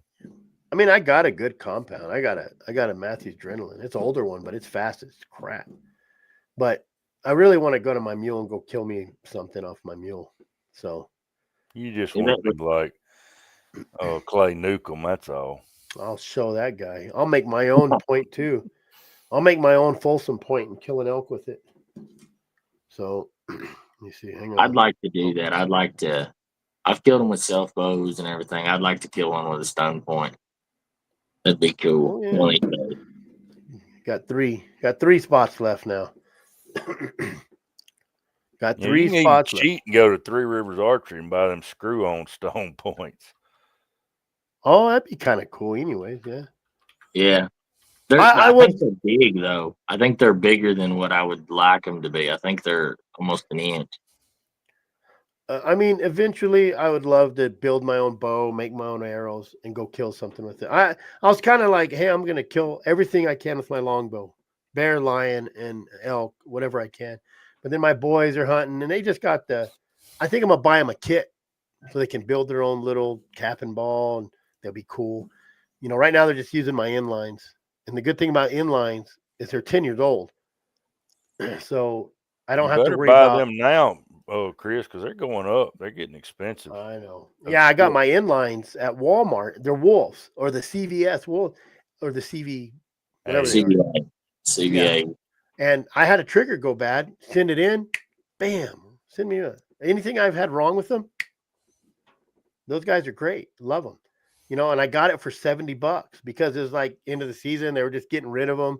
I go in and buy all the number 10, 11 caps. I buy all the powder. That's $15. No, they don't, Tim. What's that? I was talking to Tim over here in the comments. Oh, so I want to get another flintlock. I should have done that down here where it don't rain. That'd be a lot handier. Yeah, you're gonna have to poach eggs as much as those are. $30 for the 5 dozen. Wow. Poach some beaver. Hey, I'll sell some eggs. I got to buy a dog tomorrow. Right. I was thinking about that when mine died the other day. My old lady's been wanting to get chickens for 2 years. I'm like, we ain't got no room for no damn chickens. Hell, I wish we'd have did it now. I could have bought a dog for what eggs cost. Hey, Derek, where were we at when we seen those elk? What did we just pass when we seen those elk? The sheriff or the airport? Well, where was the sheriff sitting? He was sitting on the golf course. He's sitting on the golf course. We Yeah. passed the golf course, come down. Those elk were they were headed to the golf course. And then Yeah. the sheriff was sitting up there, and he was sitting up there again tonight. I went out for just a little bit tonight, and that sucker, I think someone's calling in saying people were shooting around there. Or Benny- people are driving like fools. And Benny was going to come on. He's a little sick. I think he got pneumonia, but he was coming on, and all his mother-in-law showed up, all his grandkids, so he got bombarded. So no Benny tonight. But we'll be back Wednesday. The only reason we came on the night, just for about an hour, is what I planned, is just kind of let you guys know what happened at the. Of course, we're like a bunch of hens, and we just won't shut up. But anyways, I'm going. My wife's probably asleep and mad at me now. So Mine will be home. I've been gone for all week, and I go home and I go hunting. You know, I hadn't really seen her the day and a half I've been home because I had to get in here today, get a bunch of stuff done, and then I got hooked on that game. They started talking about the wolves, so then I screen recorded a bunch of that just so I could. They ain't trying to bring wolves in, are they? No, they're trying. These guys are like, oh man, I saved a bunch of clips. I'll throw them on a link and I'll send them to you guys, or if anybody, I might just throw them on my website just so people can. I'll put it under like media and articles or something, and then get one for Madison off my card. For what? For what, Wayne? For the 300? If it's for the 300, don't worry about it. I got her covered. That's all I'm going to say. We're good. You could put the $50 towards her account to where I know she's watching, so I don't want to say too much. I'm going to put a big package together. I thought you guys were going to be here a little earlier, so we might put it together and get it mailed to you, depending on how many more cookies I get or I have left over. So I'll text you here in a little bit, Wayne. Don't worry about it. Don't worry about it. I could take that 50 and put it towards her account. Or unless she wants to be in the draw. Yeah, there's more to win than Well, just I could put her in the draw, and if she does win, she can pick some other stuff. Yeah. Okay. I'll get hold of you, Wayne. I don't save your card. Oh yeah, I do got it on. Wayne sends me pictures. He don't know how to read. Haven't messed with him for a while. All right, I'm going. You guys got to go. Jared's probably sleeping already. We will see you guys Wednesday night. Wednesday. Perfect. Adios, amigos.